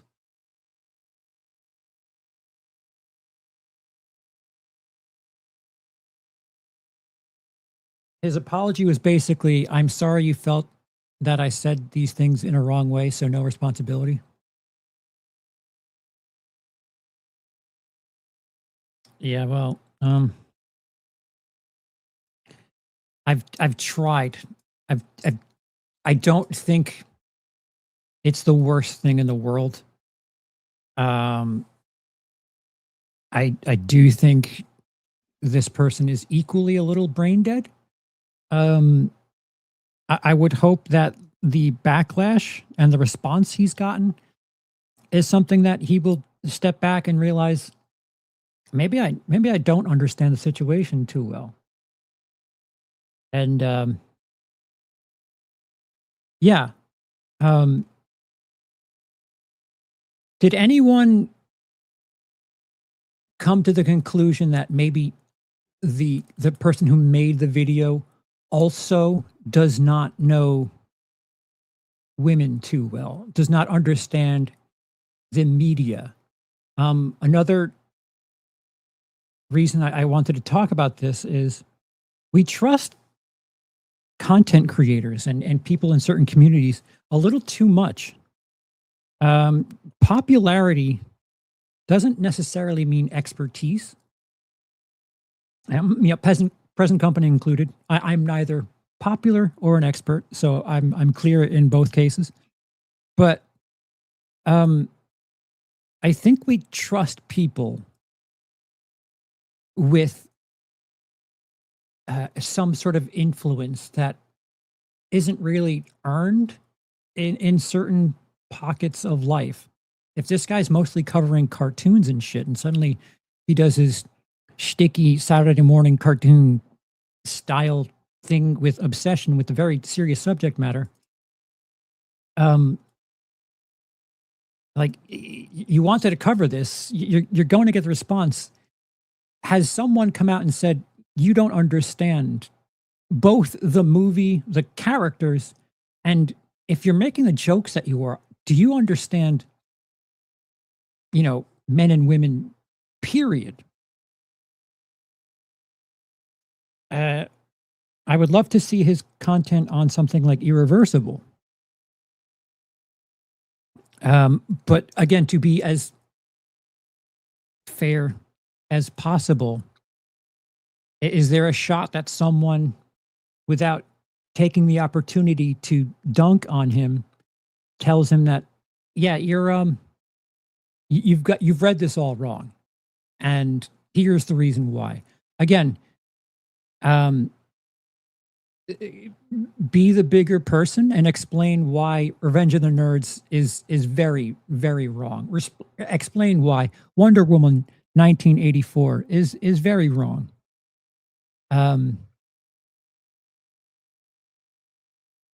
Based on what everyone has said about this guy, seems like he should first apologize for not being funny. Yeah, I wish I could defend the jokes. I mean, none of them. It's a shame that I have to say this, that if maybe he had some A+ jokes in there, maybe we wouldn't be criticizing him. But we'll never know, I guess, huh? Some people take critics' words as absolute law, and it's like, that's not how the world works. Yeah, and I think that the interesting thing about stuff like this is I don't think it's black and white. I think it's funny that he said nuanced take, and I don't know if there was too much covering in the middle there. A movie like this is a good starting off point. If you don't understand why Bear is the villain, if you don't understand that by the end, like I think very sincerely, you need to have some sort of discussion. If anything, the reaction to this and the response to this, not only this review, but this movie, should tell people something that, hey, young guys and who they look up to, they're not really understanding how to be a member of a relationship, a partner in a relationship. And Hollywood might equally be, if not mostly, responsible for this too. How many decades was like the guy gets the girl, like the girl is some sort of prize or trophy or something. Like you're gonna have to deprogram decades of that messaging where it's, yeah, it save the day, get the girl. I know that was still in place when I was growing up. There's got to be some sort of disengage from that where it's like, yeah, we probably program this into your skull for close to 100 years, but some of you haven't completely understood how to treat other human beings. So it's our job to sit you down and do some public service announcements. I don't know if there's an easy way to deprogram that shit, because they're not going out of their way to deprogram, but people just find out the hard way. And I think some people, just like Bear, I think some people don't have ill intentions, but also don't know the difference between, sleeping with someone that is your partner, but also can still say no. There are people that don't understand that your partner can say no, and it's SA. Getting them to understand that is kind of important. Right. Lack of media literacy is nothing new. People rooted for Walter White for the far past the point where they should have stopped rooting for him. Dude, you have to tell me the shit that I hear about Dexter is wild. Right. And Jacob says, this is the take I would expect from a teenager, which is why I was curious about his age. Apparently he's been married and divorced.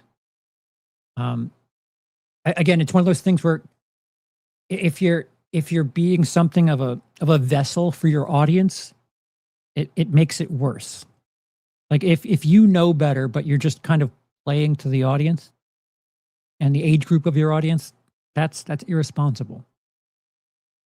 I don't think there's an easy way to deprogram when there are also critics who tell young men, no, it's not your fault, it's a woman's fault. Yes. And that's the problem with morality is, those aren't hardwired rules. Morality is, just doing the right thing because you think it's the right thing. And if it's not a law against it, it's merely a suggestion. Is that a decent enough segue to morality policing on my favorite large acting piece of content on my channel? Clearly, obsession is a new litmus test. Yeah. I not that I don't enjoy the back. I really wish that there was difficult conversations being had, and to try to be as fair to someone that hasn't done anything wrong but has incorrect thoughts, thinks something is innocent without it being the case. I think there's a way to get through to those people without going immediately to calling them SA endorsers. I think if there's a mature way to have a conversation with people and let them speak freely and say, what did you get from this? And, not, and promise no ridicule or something, but to get an understanding. And, be faithful in the discussion where if this, let's just call this a 13-year-old young boy tells you what he thinks from this movie, which is rated R. So what the fuck is he doing watching that movie? But anyway, for the sake of humanity as a whole, he says things that he thinks, and here, Bear isn't wrong for doing this, and here's the things that I think were okay and fine, and just saying, no, actually, here is the problem with what happened in this movie, and not jumping at the first opportunity to dunk on the way they perceived things. I don't know if there's any clicks in coverage like that, but I think having difficult conversations like that does prevent us from swirling further and further down into misunderstanding and outright ostracization. But there's far more clicks in making someone feel shitty about the wrong thing they thought or said. To be fair, the writers of Dexter's encouraged that by writing Dexter out of situations where he has to kill fan favorites.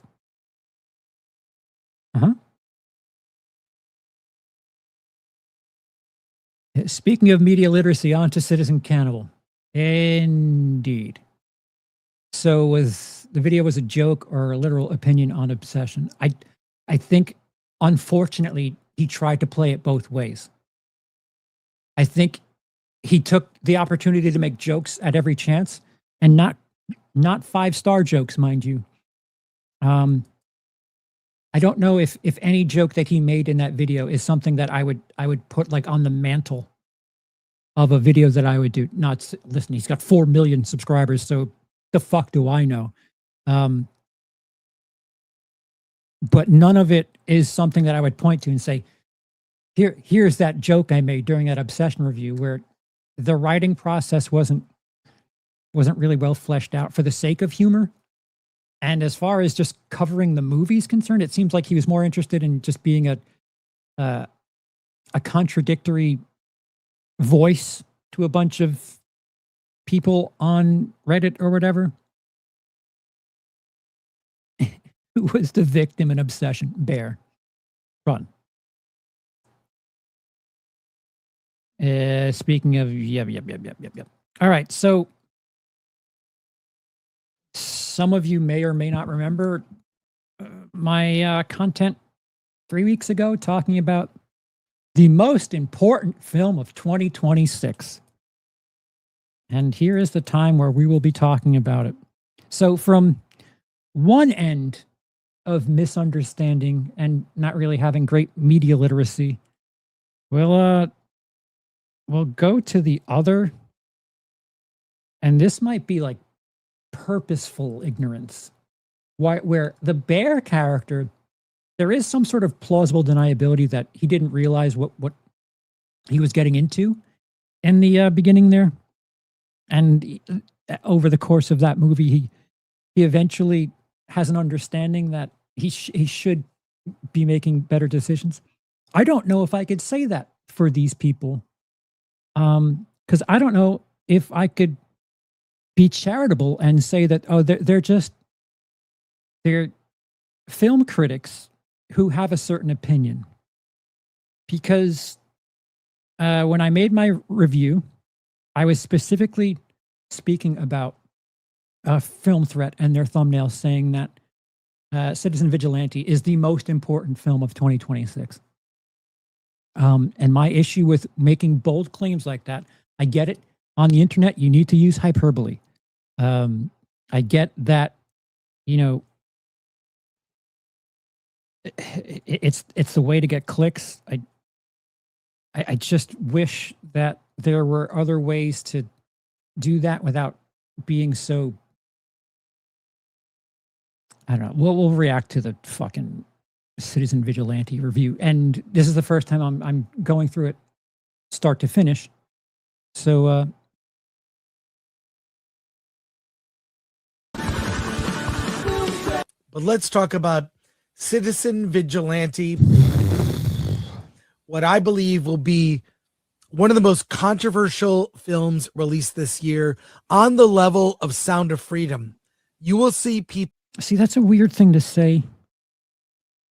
Why was Sound of Freedom controversial? This is where I feel like there's this spin that's put on these things.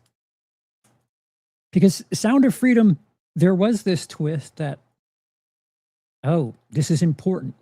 And then the more news that came out about the production and people involved with that movie, the more it was like, oh, this is fucking awful. The people that made this movie have some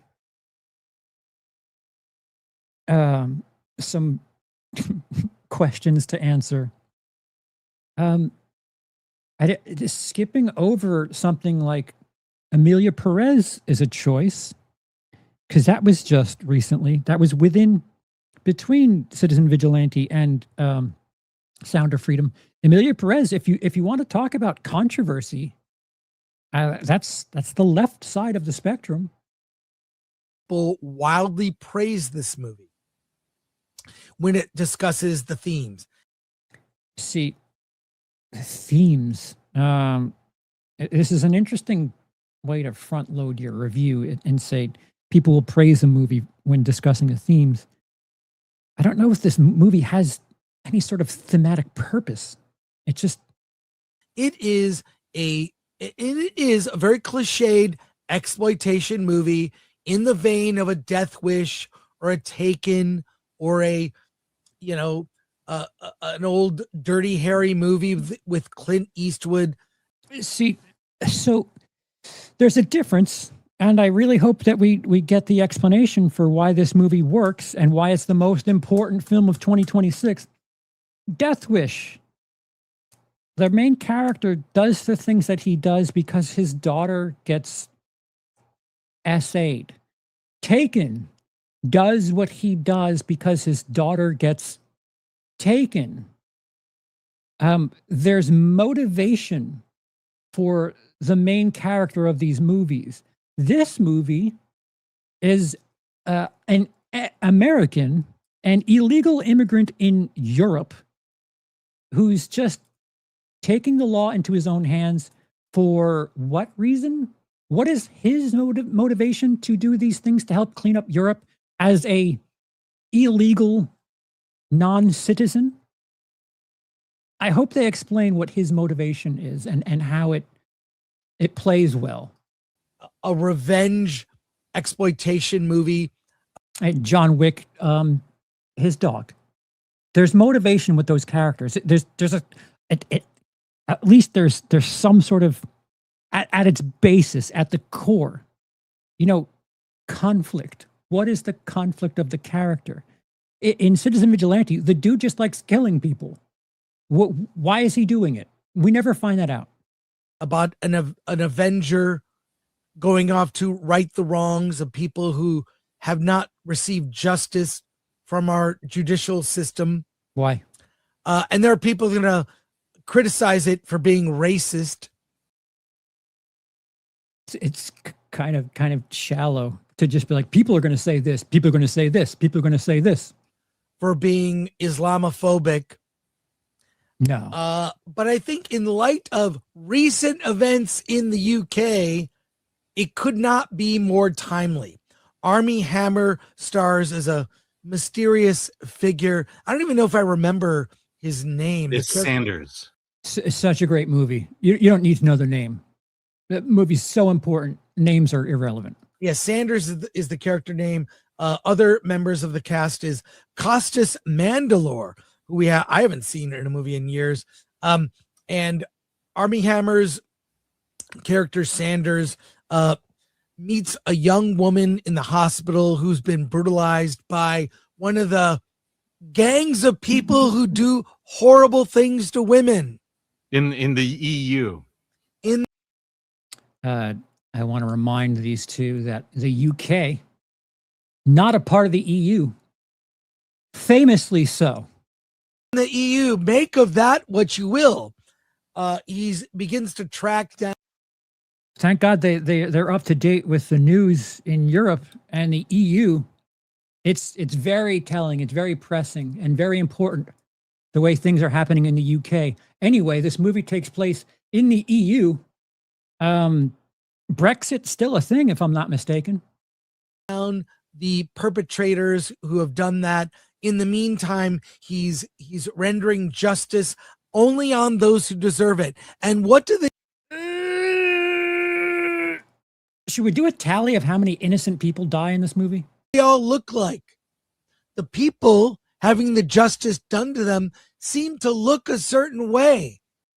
What would you say about the police officers that all get mowed down? They look different. I'm not saying because that's what the movie's doing. The movie may have been plucked from the headlines. It's an interesting thing to say there.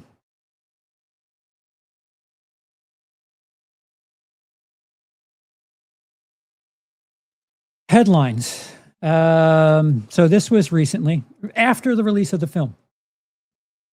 June 19th, there was a white Scottish man who went out and committed violent attacks on Muslims, carrying 2 machetes, stabbed 5 separate people throughout Scotland of Muslim descent.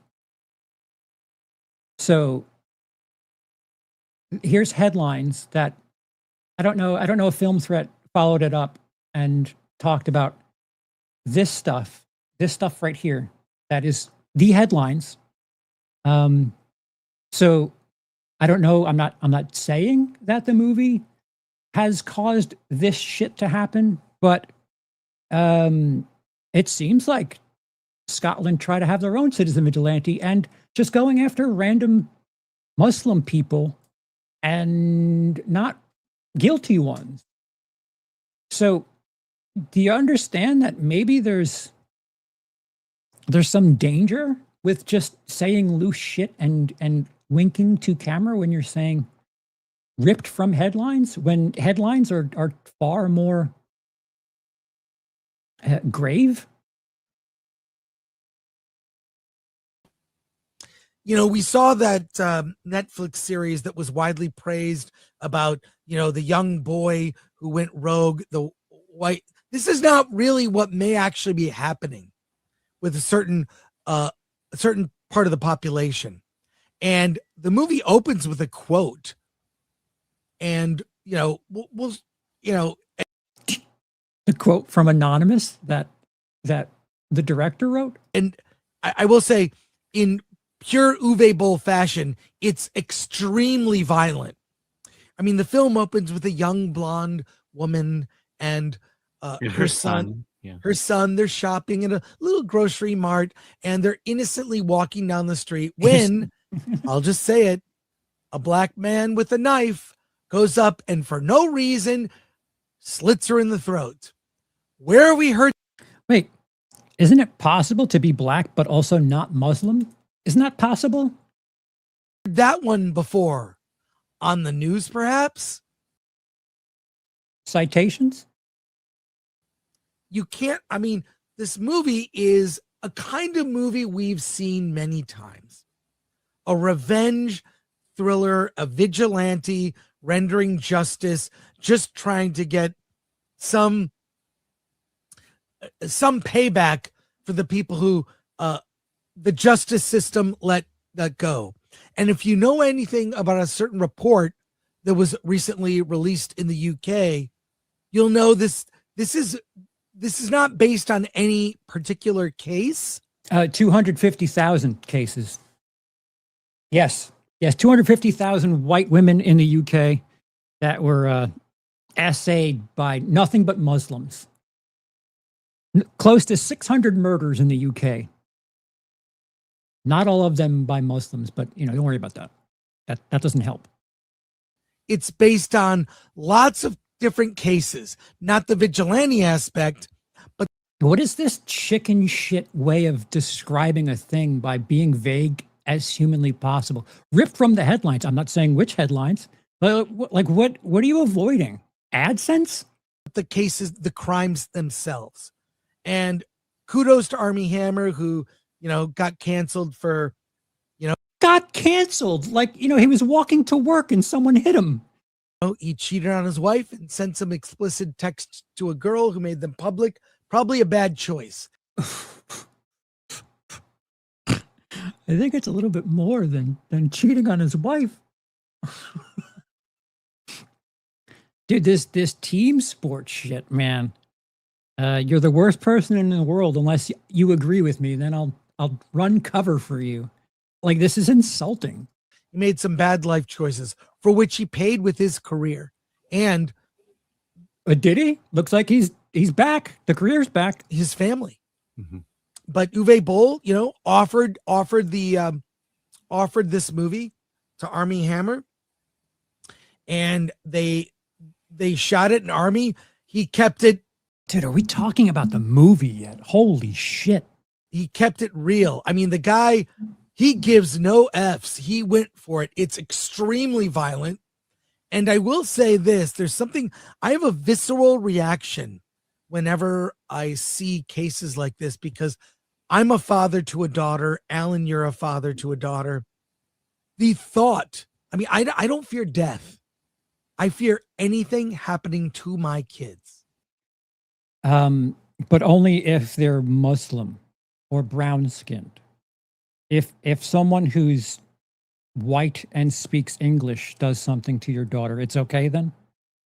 Can we just be afraid of things happening to our daughters and not have it be specifically a thing that's ripped from the headlines? Again, if you want to talk about ripped from the headlines, 85% of sexual assault that happens in the UK is done by known participants, which means the people that are assaulted are aware of their attacker.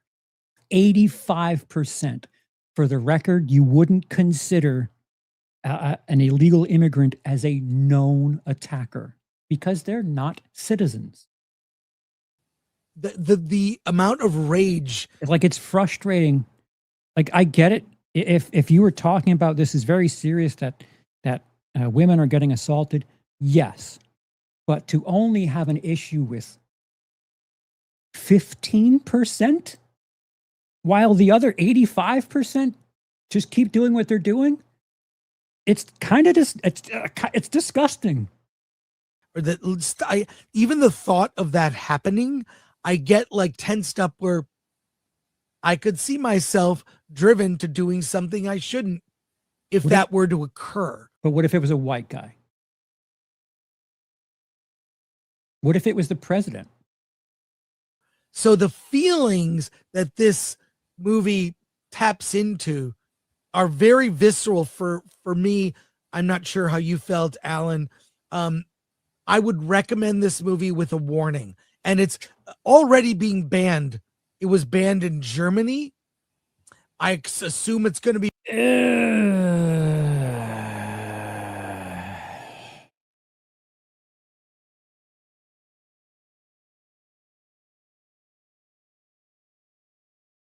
It is not banned in Germany. It did not receive a rating.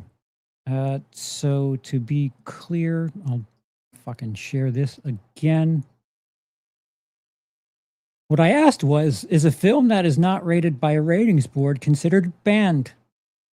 Granted, this is AI answering, so.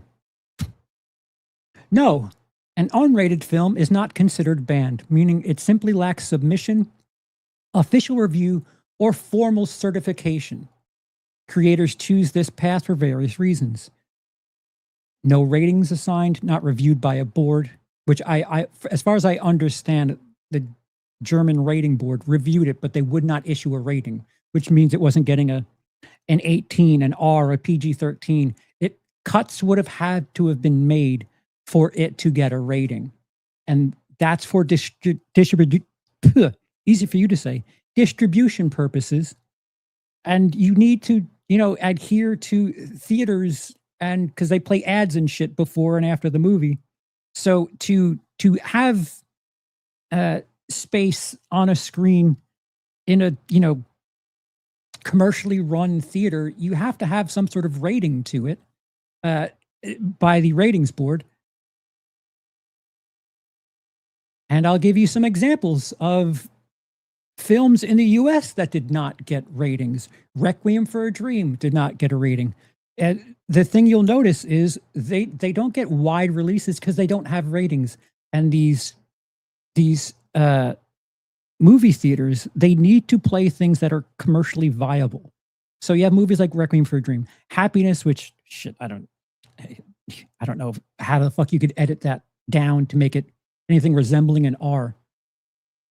Something that's not listed here is Aristocrats, that I was working at the theater when that came out. And that was just based on material. It was just dirty jokes. That did not receive a rating, and it had a really hard time being released to theaters. I mean, you just think about it. If you go to AMC, you know, a theater with 10, 12 movies, and there's posters for all these things, and, you know, someone by accident runs into a room where the Aristocrats is playing, and one of those jokes is being told, or, you know, the movie's about to start, and you're putting advertising for the fucking Disney Channel before an Aristocrats movie. It makes sense why there are certain things you need to adhere to. But no one's saying that the Aristocrats is banned. No one's saying Happiness is banned. No one was saying that Showgirls pre-NC-17 cut was banned. It's extremely strong language to point and say, oh, they don't want you to see this, which is not true. It's just you're fabricating what is really happening.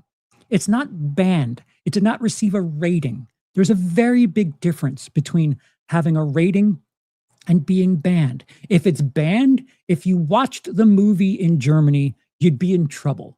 And I think the fact that Elon Musk played it for free over X, if you're in Germany and you watched it and it were banned, you would have a case in front of you that you'd have to explain. And it's not that. It's not banned. But, you know, keep swirling that interesting and in other countries based on how headlong it goes into this issue. It could have been edited. It was for gore. It could have been edited and got a rating. So that's very deceptive. And the third act in particular the third act makes no bones about what this movie's trying to convey in terms of its themes and ideas. It's like very explicit. It's not just an exploitation movie. It's explicit in its ideas. He makes choices that you would be like, no American filmmaker would ever allow his character to make this choice. Why? You know, being film scholars, what about that? It makes it important. Why is it necessary for that to be the case? And I don't believe that either. You could find anti-heroes to discuss. Again, you're kind of talking about like John Wick and Death Wish. Those characters are kind of the same. No, I mean, the movie is an independent movie that Uwe Boll independently got financed and got Army to be in the movie. And by the way, Army really good in this. Mm-hmm. I mean, I could see this being a series of movies like the Rambo films or Dirty Harry or other films. I could see more in this series, but you're going to see the beginnings of a debate about this film. It is available. I did check. It is on VOD. Oh, but it's banned.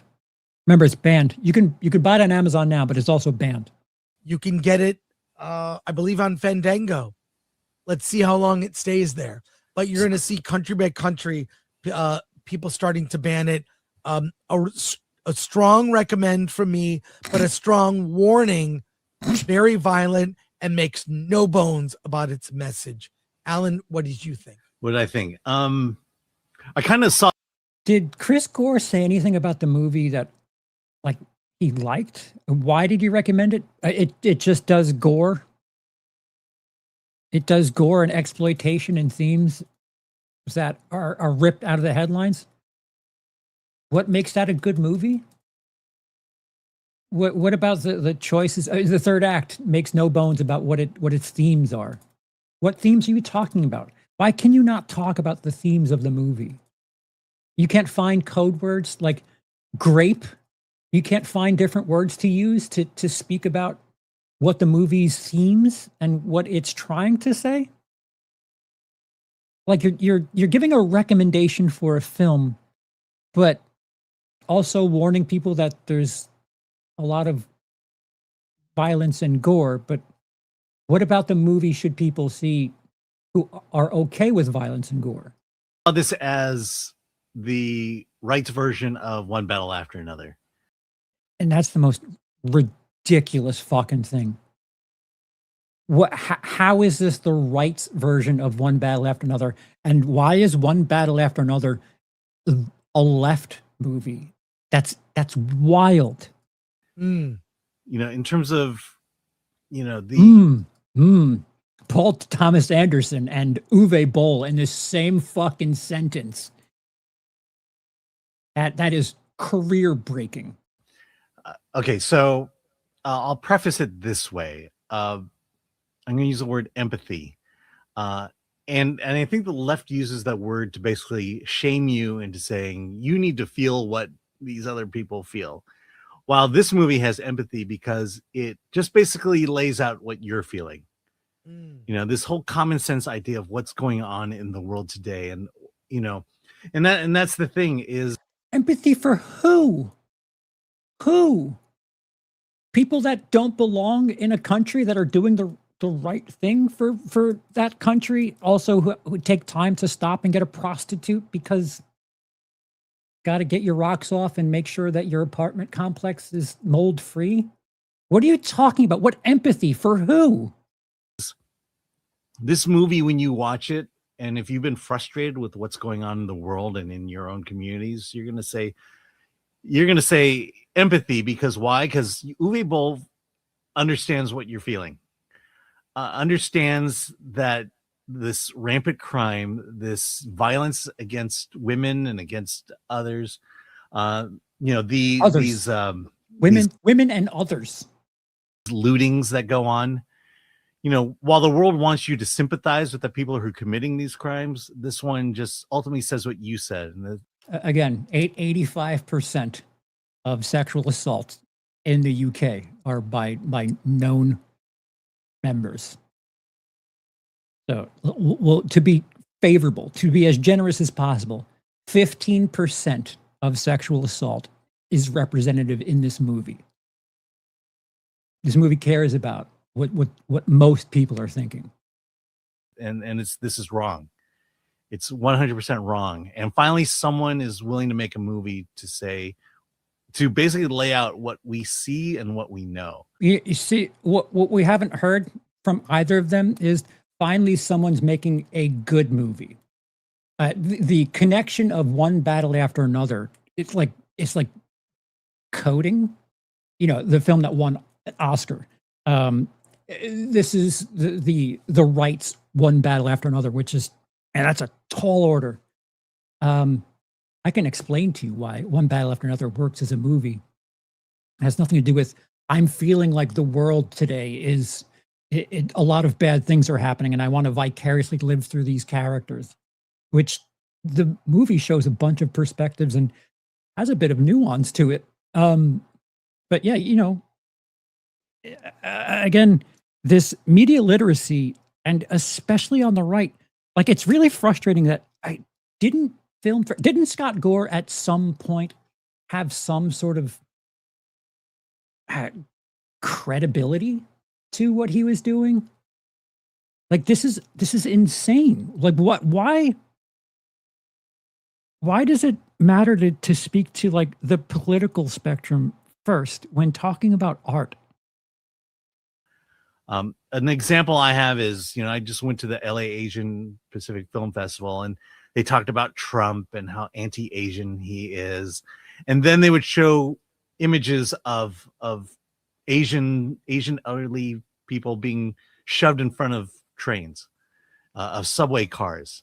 Who did the shoving? Yeah, exactly. It's weird because they only saw the footage. They only showed the footage that showed black people doing this to Asian elderly. What? What is he talking about? They didn't show it of the white people doing it. Why? Why? Yeah. Why what? What is he referencing? Is there a film about black people shoving Asian people in front of trains or subways? Like, are we talking about films or are we talking about the real world right now? And what is film threat at this point is my question. What are we covering? And this movie is just basically, it's like one battle after another, because the left, when they watch that movie, they're saying, finally someone understands what I'm feeling. Who said that about one battle after another? What person said, finally someone understands what I'm feeling? This one is the exact same way. Finally someone. Hey, Jacob, thank you. Citizen Vigilante is not critical of the right in the same way one battle after another is critical of the left. Like, at the very least, I think Leonardo DiCaprio on the phone where he has to give the time, I'm pretty sure people on the right can laugh very hard at that phone call. So at the very least, even if you're saying one battle after another is a left-leaning movie, they still kind of take the piss out of themselves too. Like, what a fucking brain-dead thing to say.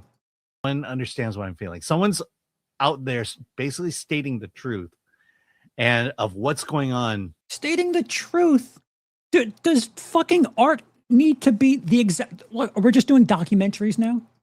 And committing it to film. And then you have the Armie Hammer character doing what we wish our law enforcement would do. And it's just... What, shooting all of the other law enforcement and swerving into oncoming cars that are just trying to go to work and then crash and blow up their car because you're proving a point? Yeah, we all wish we could do that. Have we not seen Falling Down? Like, really? Prosecute these things. You cannot go in, loot a store and not prosecute. There's no lootings that happen in Citizen Vigilante. You know, you can't, these assaults on women, and on, assaults, period. So all assaults. Okay. Last House on the Left? Like, are we going to champion that movie and say that how important that is because there is this assault in that? Irreversible.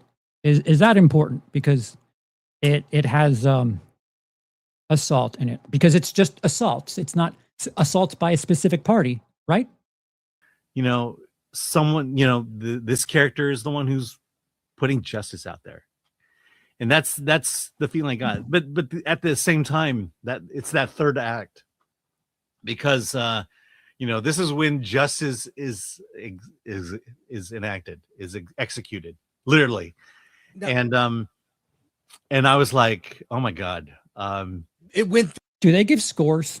Because like they're saying a lot of shit about real life and nothing about the movie. There. It went there. And the question in my mind was, do we want to go there?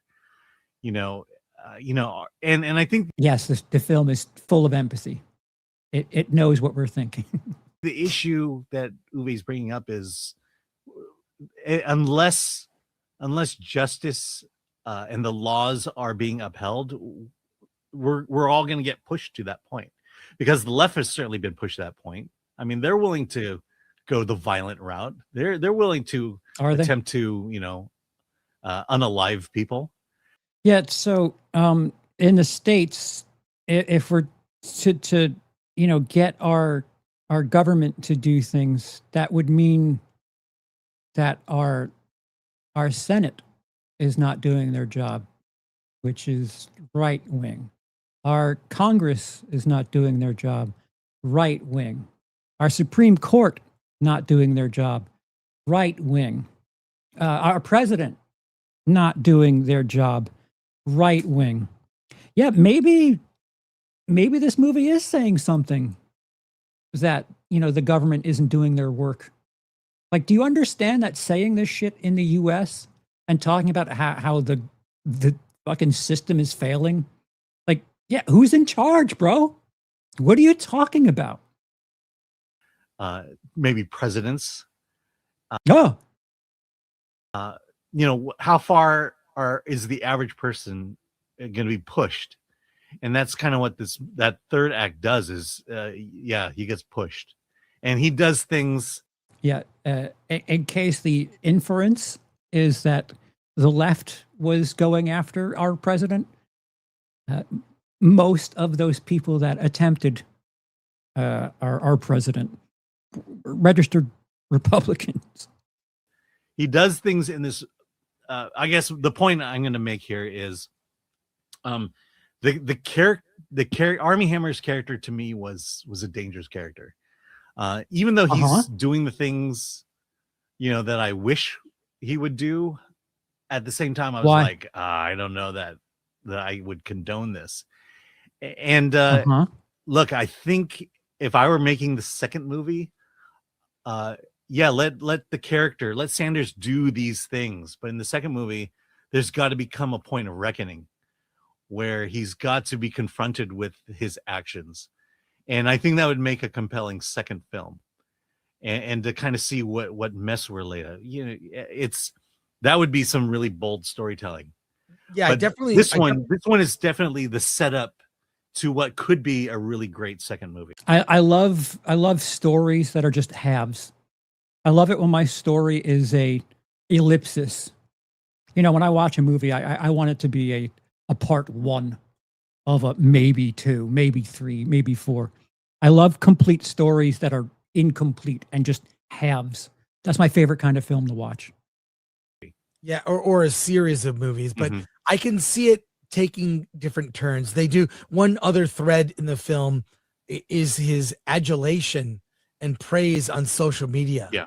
And I think what this movie is tapping into is the anger people are feeling that something isn't being done.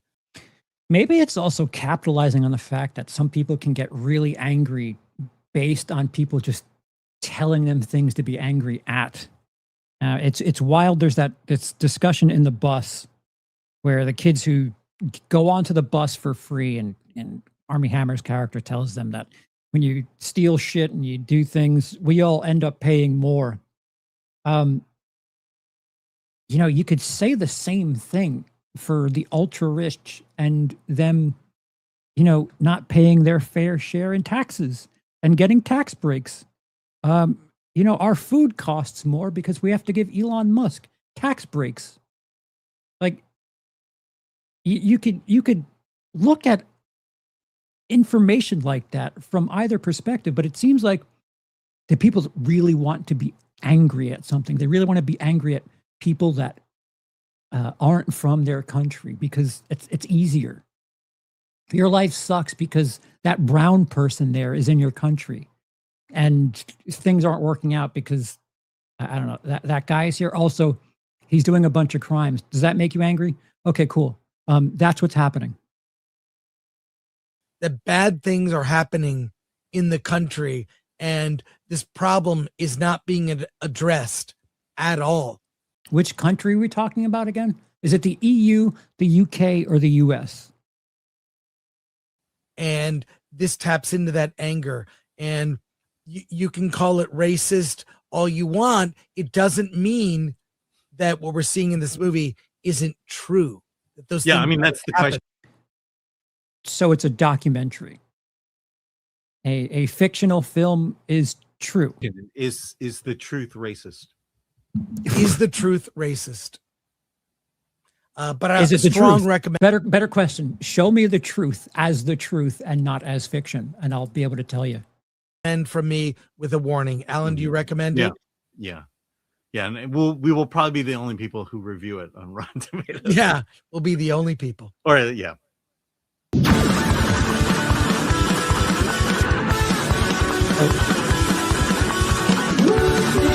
Recommendations from Film Threat.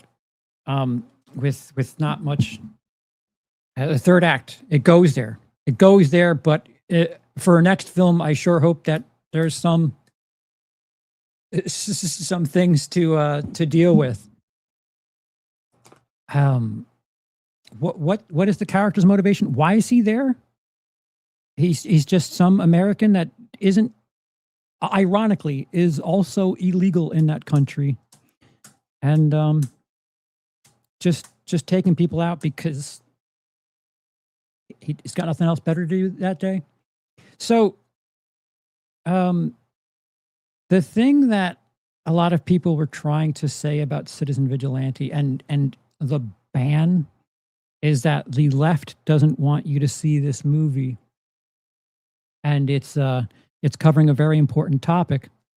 And part of the issue with framing it that way is not realizing that Uwe Boll has been doing things very cynically, and he makes multiple movies a year, and they really didn't look into his history prior to saying things about, the risks that he was taking. Because in November of 2025, Uwe Boll made a film about migrants in Europe, and that film was called Run. The difference between Run and Citizen Vigilante is Run, the people that we're with for the movie are migrants, and it has a very similar subject matter. It doesn't have a vigilante or anything, but there's far more conflict and motivation in the 2025 film Run. That is basically the other side of the same coin, talking about Europe and the migration issue in Europe, and not a fucking squirt of piss discussed about this movie from the right. And why is that?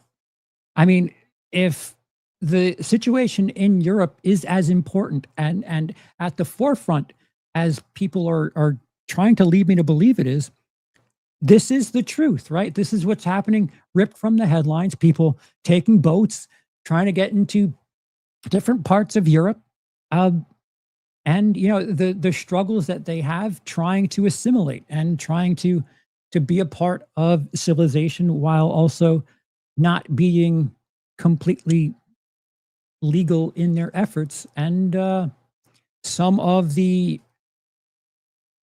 issues that come with these situations. And there is a citizen who is killed.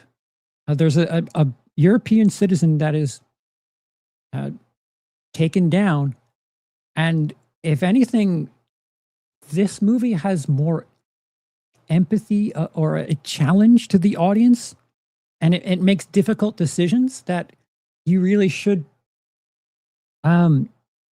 think about and at least sit with. I'm not saying that Run is it's a 1 out of 5 for me. For the record, Citizen Vigilante is a 0.5 out of 5 for me. They're both very cynically made. That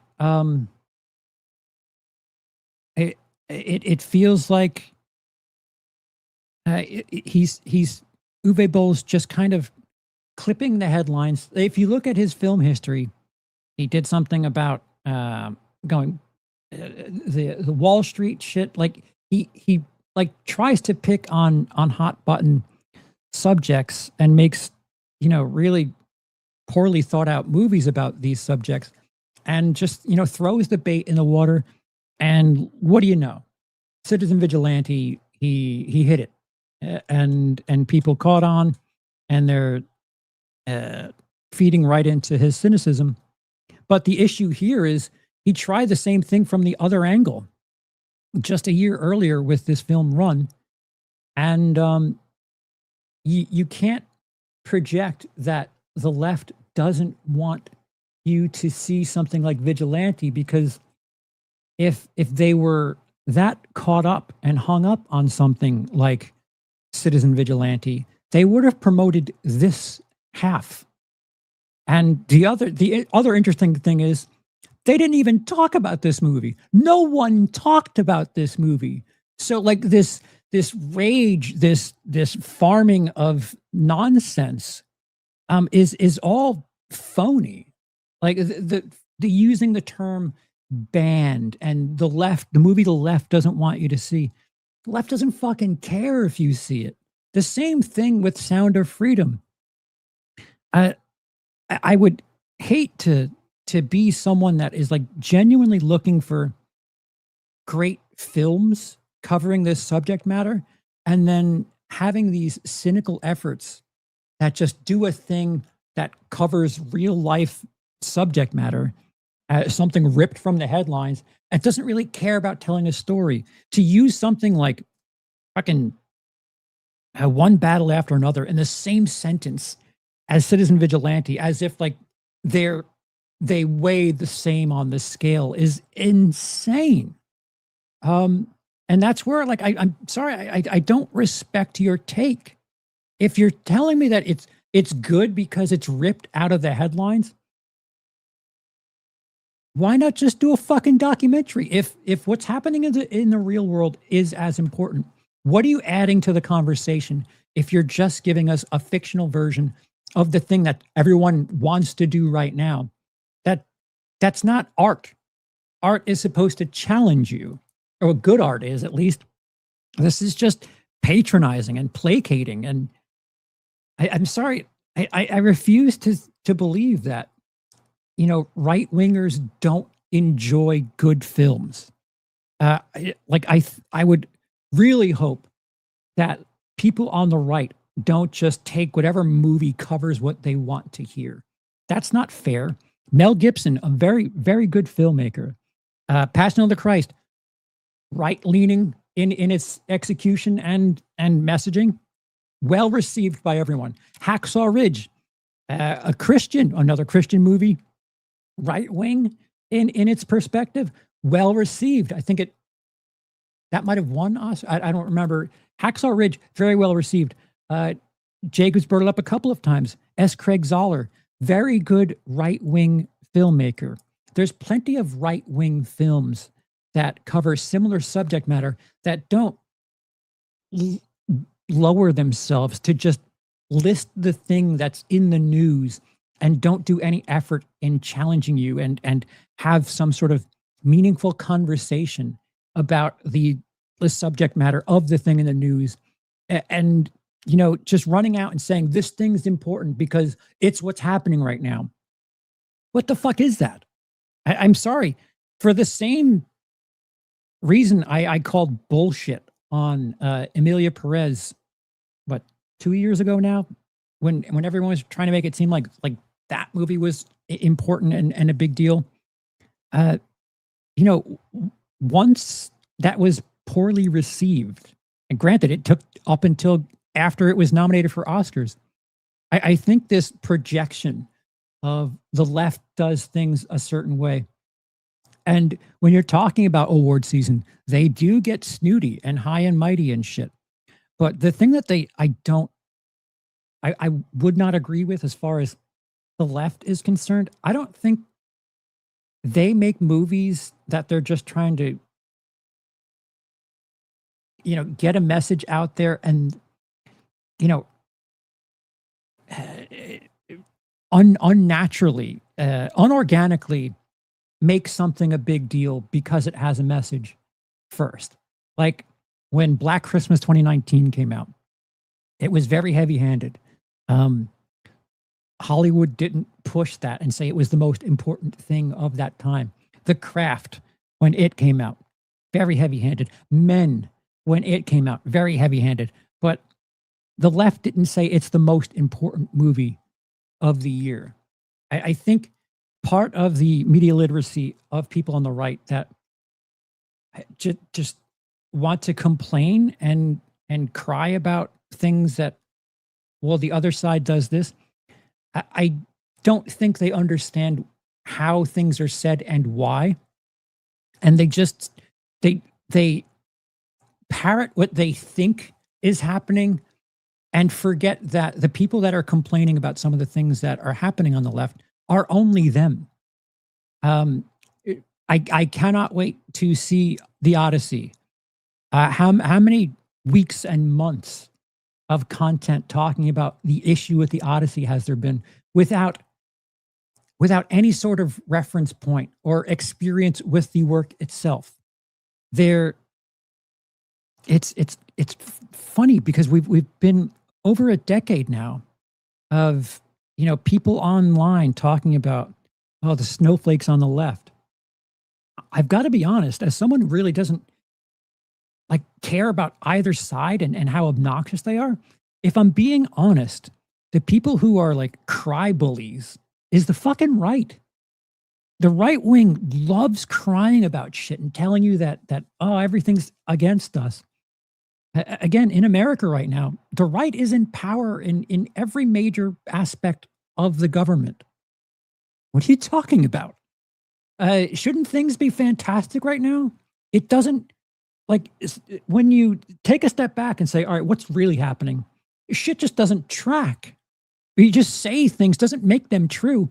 Even if your audience wants to believe it is true, still does not make it true. So are you trying to placate your audience that wants to hear what they want to hear?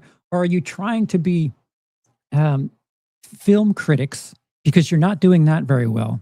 Are you covering the work because you're not doing that very well? Or is it just whatever the money says? I would have a bit more respect for that. Hey, listen, my car bill gets paid off if I say that the left wants you to not see this. So I'm going to say that. I would have a bit more respect for that. But to claim things that just aren't true and project and I don't know, just constantly complain about the way things are and not do anything about it is such a fucking bitch move. Using words like, oh, it's banned. It's not banned. They don't want you to see it. I think they're doing you a favor, first of all. Secondly, comparing it to one battle after another, if you get a left-wing perspective on one battle after another, they can explain to you why the film works and what's good about the film. The media studies, the media literacy of the left appears to be a bit more serious about the craft, a bit more serious about the work. And, there's too many shortcuts from right-leaning content creators who just, what do the people that want to hear a thing, what do they want to hear? I will tell them what they want to hear, regardless of whether or not I think it's true or it is true, because I got to keep them happy or angry or both. I don't know. Who's offended whenever they see a rainbow? Remind me. It's very telling that the left disowned Black Christmas 2019, but the right is in love with Citizen Vigilante. Right. I think there is a bit of a difference. I don't. Does the right still own Sound of Freedom with everything that's happened with that? It's weird to champion a movie about sexual assault when the lead actor has had a sticky history with sexual assault. Do you understand the conflicting nature of the messaging there? And yes, the moral police is definitely a thing with the left. I agree there, but I think when it's right-leaning, using morals is only to throw it in someone's face and not really be of, I don't know, some sort of high ground. It's just, I don't know. It's just bullshit. There's no real stance behind any of it. It's just what will get people talking. And again, the Odyssey, I cannot wait to see how woke and dog shit that movie is.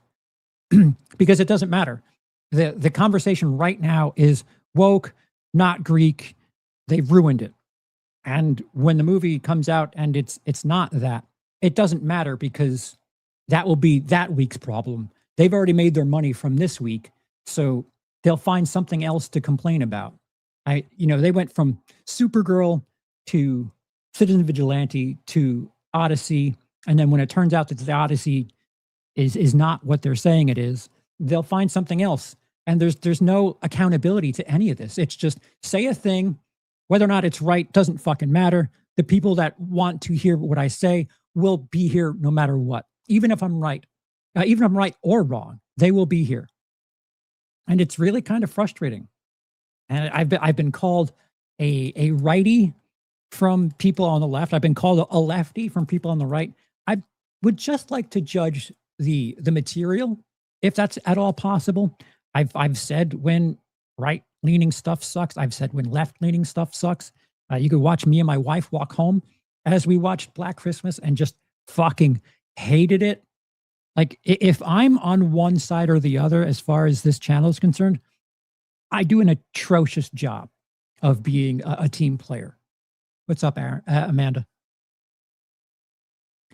While those are still some of the baddest films ever, they do have some more film or cinematic techniques over Citizen Vigilante that at least make them slightly bit better technically. Falling Down. Falling Down, there's way more nuance with that, and you experience a character who feels a certain way, some sort of vigilante thing happening there. Not exactly the same, but similar. Explain why that works and why that speaks to something. Again, I've said this for fucking years now. You could remake Falling Down and have it play two things right now. I mean, you could watch Falling Down and it still works. But if you wanted to capitalize on all the modern bullshit, you could do Falling Down and have it speak to things that are currently happening. But I think the most angry of people on the right are kind of getting taken. And it's unfortunate because they don't take a step back and say, wait, this is kind of bullshit. I don't really care about this thing. And I'm angry about something that does not affect me in my day-to-day life. If I turn off my computer, if I turn my phone off, how much do immigrants and I don't know, whatever other issues are on the internet, how much does that affect me in my day-to-day living? I think people would find that more than half of them wouldn't have any sort of reason to have the feelings they do. And, you know, when Elon Musk is pushing a lot of the messaging, kind of odd, isn't it?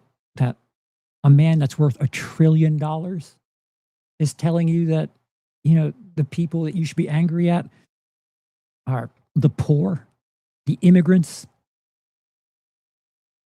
Is that a little odd to you? Call me a lefty all you want, but I'm not subscribed. I don't follow Elon Musk. I still see a ton of his shit. There's a reason why I go on Twitter, but once or twice a year. It's just not fun for me. Yes, Adam, thank you very much, which is ironic since Musk himself is an immigrant. Our president married to an immigrant. Our president's child is an anchor baby. Like the hypocrisy is where it's just like, dude, if you stop and listen to yourself and think about what's really important, you don't understand, you don't realize just how insane some of this shit is. Can we just go back to talking about this movie works, this movie doesn't? Here are the reasons why. I don't, if I don't know anything about the news articles that this movie was ripped from, will the movie matter to me? When will we be able to find out the theme of next 31 and 31 if no one's asked already? I don't know. Stay tuned. What does it matter? We're doing 31 films. And we'll see you in October. No, I don't know. I don't even think we have a title yet, to be fair. But no. Hey, Slasher Queen, thank you for becoming a YouTube member. Did that audio play? Did a sound play?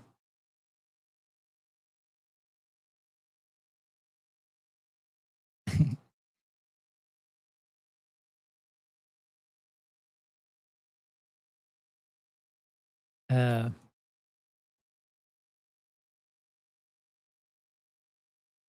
this should be interesting. All right, guys, vote in the chat. The poll question is: who cry more online, the right or the left? I mean, you could take that literally. 1 to vote for the right, and 2 to vote for the left. It does matter. It's all about my life. 31 and 31 has become. During Cody's last Patreon Q&A, he was asked, and he said potentially there would be a tease at the end of August. Okay. I bet Cody's Patreon audience was more than I do. I'm being a bit facetious. I have a bit more information that I'm letting on. Like, I know the movies, so please don't take what I'm saying seriously. 1 for sure. 1. Again, I don't think of myself as a left content creator, but I'm trying to call balls and strikes, and you guys complain about the dumbest shit. Boob sweat leads to pearl necklaces. Whenever I see your name, I smile. Do you want to talk about being affected on a day-to-day basis? I live in an apartment complex that it was previously mixed white and black until about 2 years ago. Now it's all illegals. What country are you in? I do not speak English. Yeah, I lived in Queens. That's not entirely a foreign experience to me either. But what country are you in? St. Louis. Yeah. People that don't speak the language doesn't necessarily mean that you're being in danger of being assaulted. Again, I was raised in Queens, which a lot of Koreans, a lot of Greeks. My high school was mostly black. America is a nation of immigrants. Like that's kind of our thing. There's a difference between, not being born in the U.S. and being an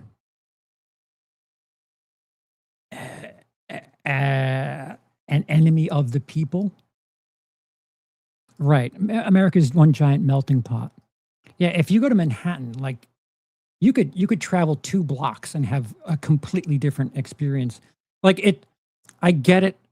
I understand. I'm not trying to dismiss what you're saying, but in New York, you have a bit of everything. So it's a bit more commonplace for someone like me. And I think, unfortunately, that gets paired with social status, financial social status. People who are lower on the financial food chain tend to be bunched together with a bunch of other people that, when you first go to America, you're not doing well financially. So a lot of apartment complexes and things like that, and very dense areas to live in. So I think there's a difference. I'm not saying that you don't come across immigrants, but I don't think you'd come across immigrants that want to assault you. I think if you come across 5, do all 5 want to do something to you? Is the question I'd ask. I don't know. This is stuff that was covered. Once again, I'll go back to falling down. Falling down. What is it? The convenience store where he says you come to my country, you don't speak my language. I remember that was fucking a thing for a while, where people were like jokingly saying that. There's a difference between people that don't speak the language and people who are trying to do harm. And I don't think the discourse online helps. Because if someone gets assaulted by some white guy, and no one talks about it, does that change the fact that, you know, the victim doesn't count because, you know, it wasn't someone who doesn't speak English? No, it's just my ex-boyfriend who sexually assaulted me, and you know, that doesn't count because there's no news coverage in that. And then, like I showed earlier, some dude in Scotland, just after Citizen Vigilante was released, ran around with 2 machetes and just stabbed 5 random Muslim people because, you know, they're everywhere. This country was built on immigrants that includes Asia, Latin America, Europe, Native Americans. That's what makes this beautiful country special. Right. And I'm not trying to dismiss what people are saying. I get it. If you're somewhere where the dynamic was one way a little while ago, but it's completely different now, that also could have something to do with the way things are being run. But in New York, we're a little spoiled. And by spoiled, I mean, it's not weird to us. Like you could walk bottom to top throughout Manhattan and come across 20 different subcultures, and it's what, 8 miles long, 8 mile. So, not everything is the worst thing in the world. I guess the internet isn't the real world. As much as there is bullshit, not everything is the worst thing. And I think we're a little unfair to things for the sake of rage. And again, if some white chick gets assaulted by her ex-boyfriend, that doesn't make it into the news, and people don't get outraged by it because what is there to do? Like, who do we complain to about that? But I'm not trying to say it's not. Hey, look at this. First Light Breather. Did you hear Cody Joygasm at the Nightmare on Elm Street News? I did. He chose to cover that, and I chose to watch the very short Crystal Lake trailer teaser. Like here in Denmark, I am what you would define as a socialist. Not sure if it means the same in other countries, but let's just say I want Denmark to be a more safer place, but also open-minded. I don't know if that counts as socialism. Marcy, I spent a decent amount of time in Denmark. I miss that country. If that's what socialism is, I don't know what we're afraid of. It's higher taxes is what it is. I understand why someone like Elon Musk would be afraid of Denmark, but yeah, you know, they don't lock their doors in Denmark. They don't lock their doors. That's socialism. And, you know, social security, it's right there in the name. We do have some mild forms of socialism.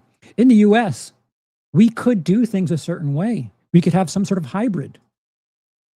But, you know, it's communism. Anyway, I do not want to talk about politics at all. Prior to moving to this apartment, I rented a room in a house. My roommate was a white female that was huge into Hispanic culture. Both her ex-husband and then her boyfriend were illegals. Yeah, okay. After my mom passes, I'm moving to Southeast Missouri. Okay. That's fine. But it's a preference. It's not a danger situation. If you were in danger, I think there would be a bit more urgency to leave. I think preferences are fine.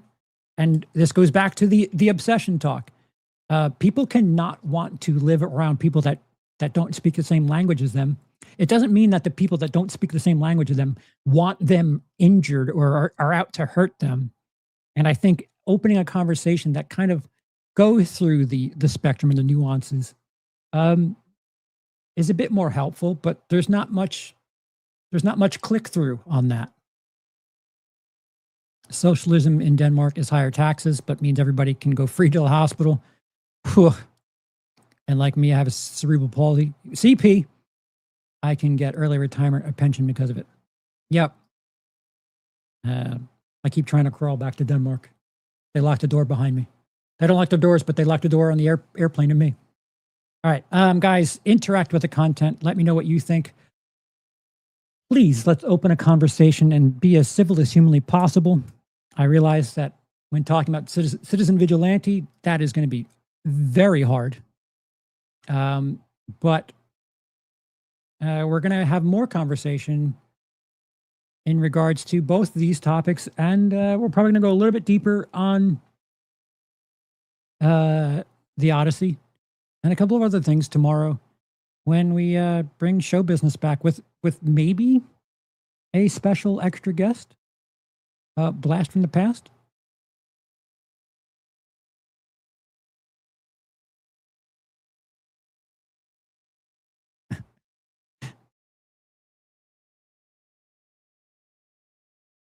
Yeah. All right.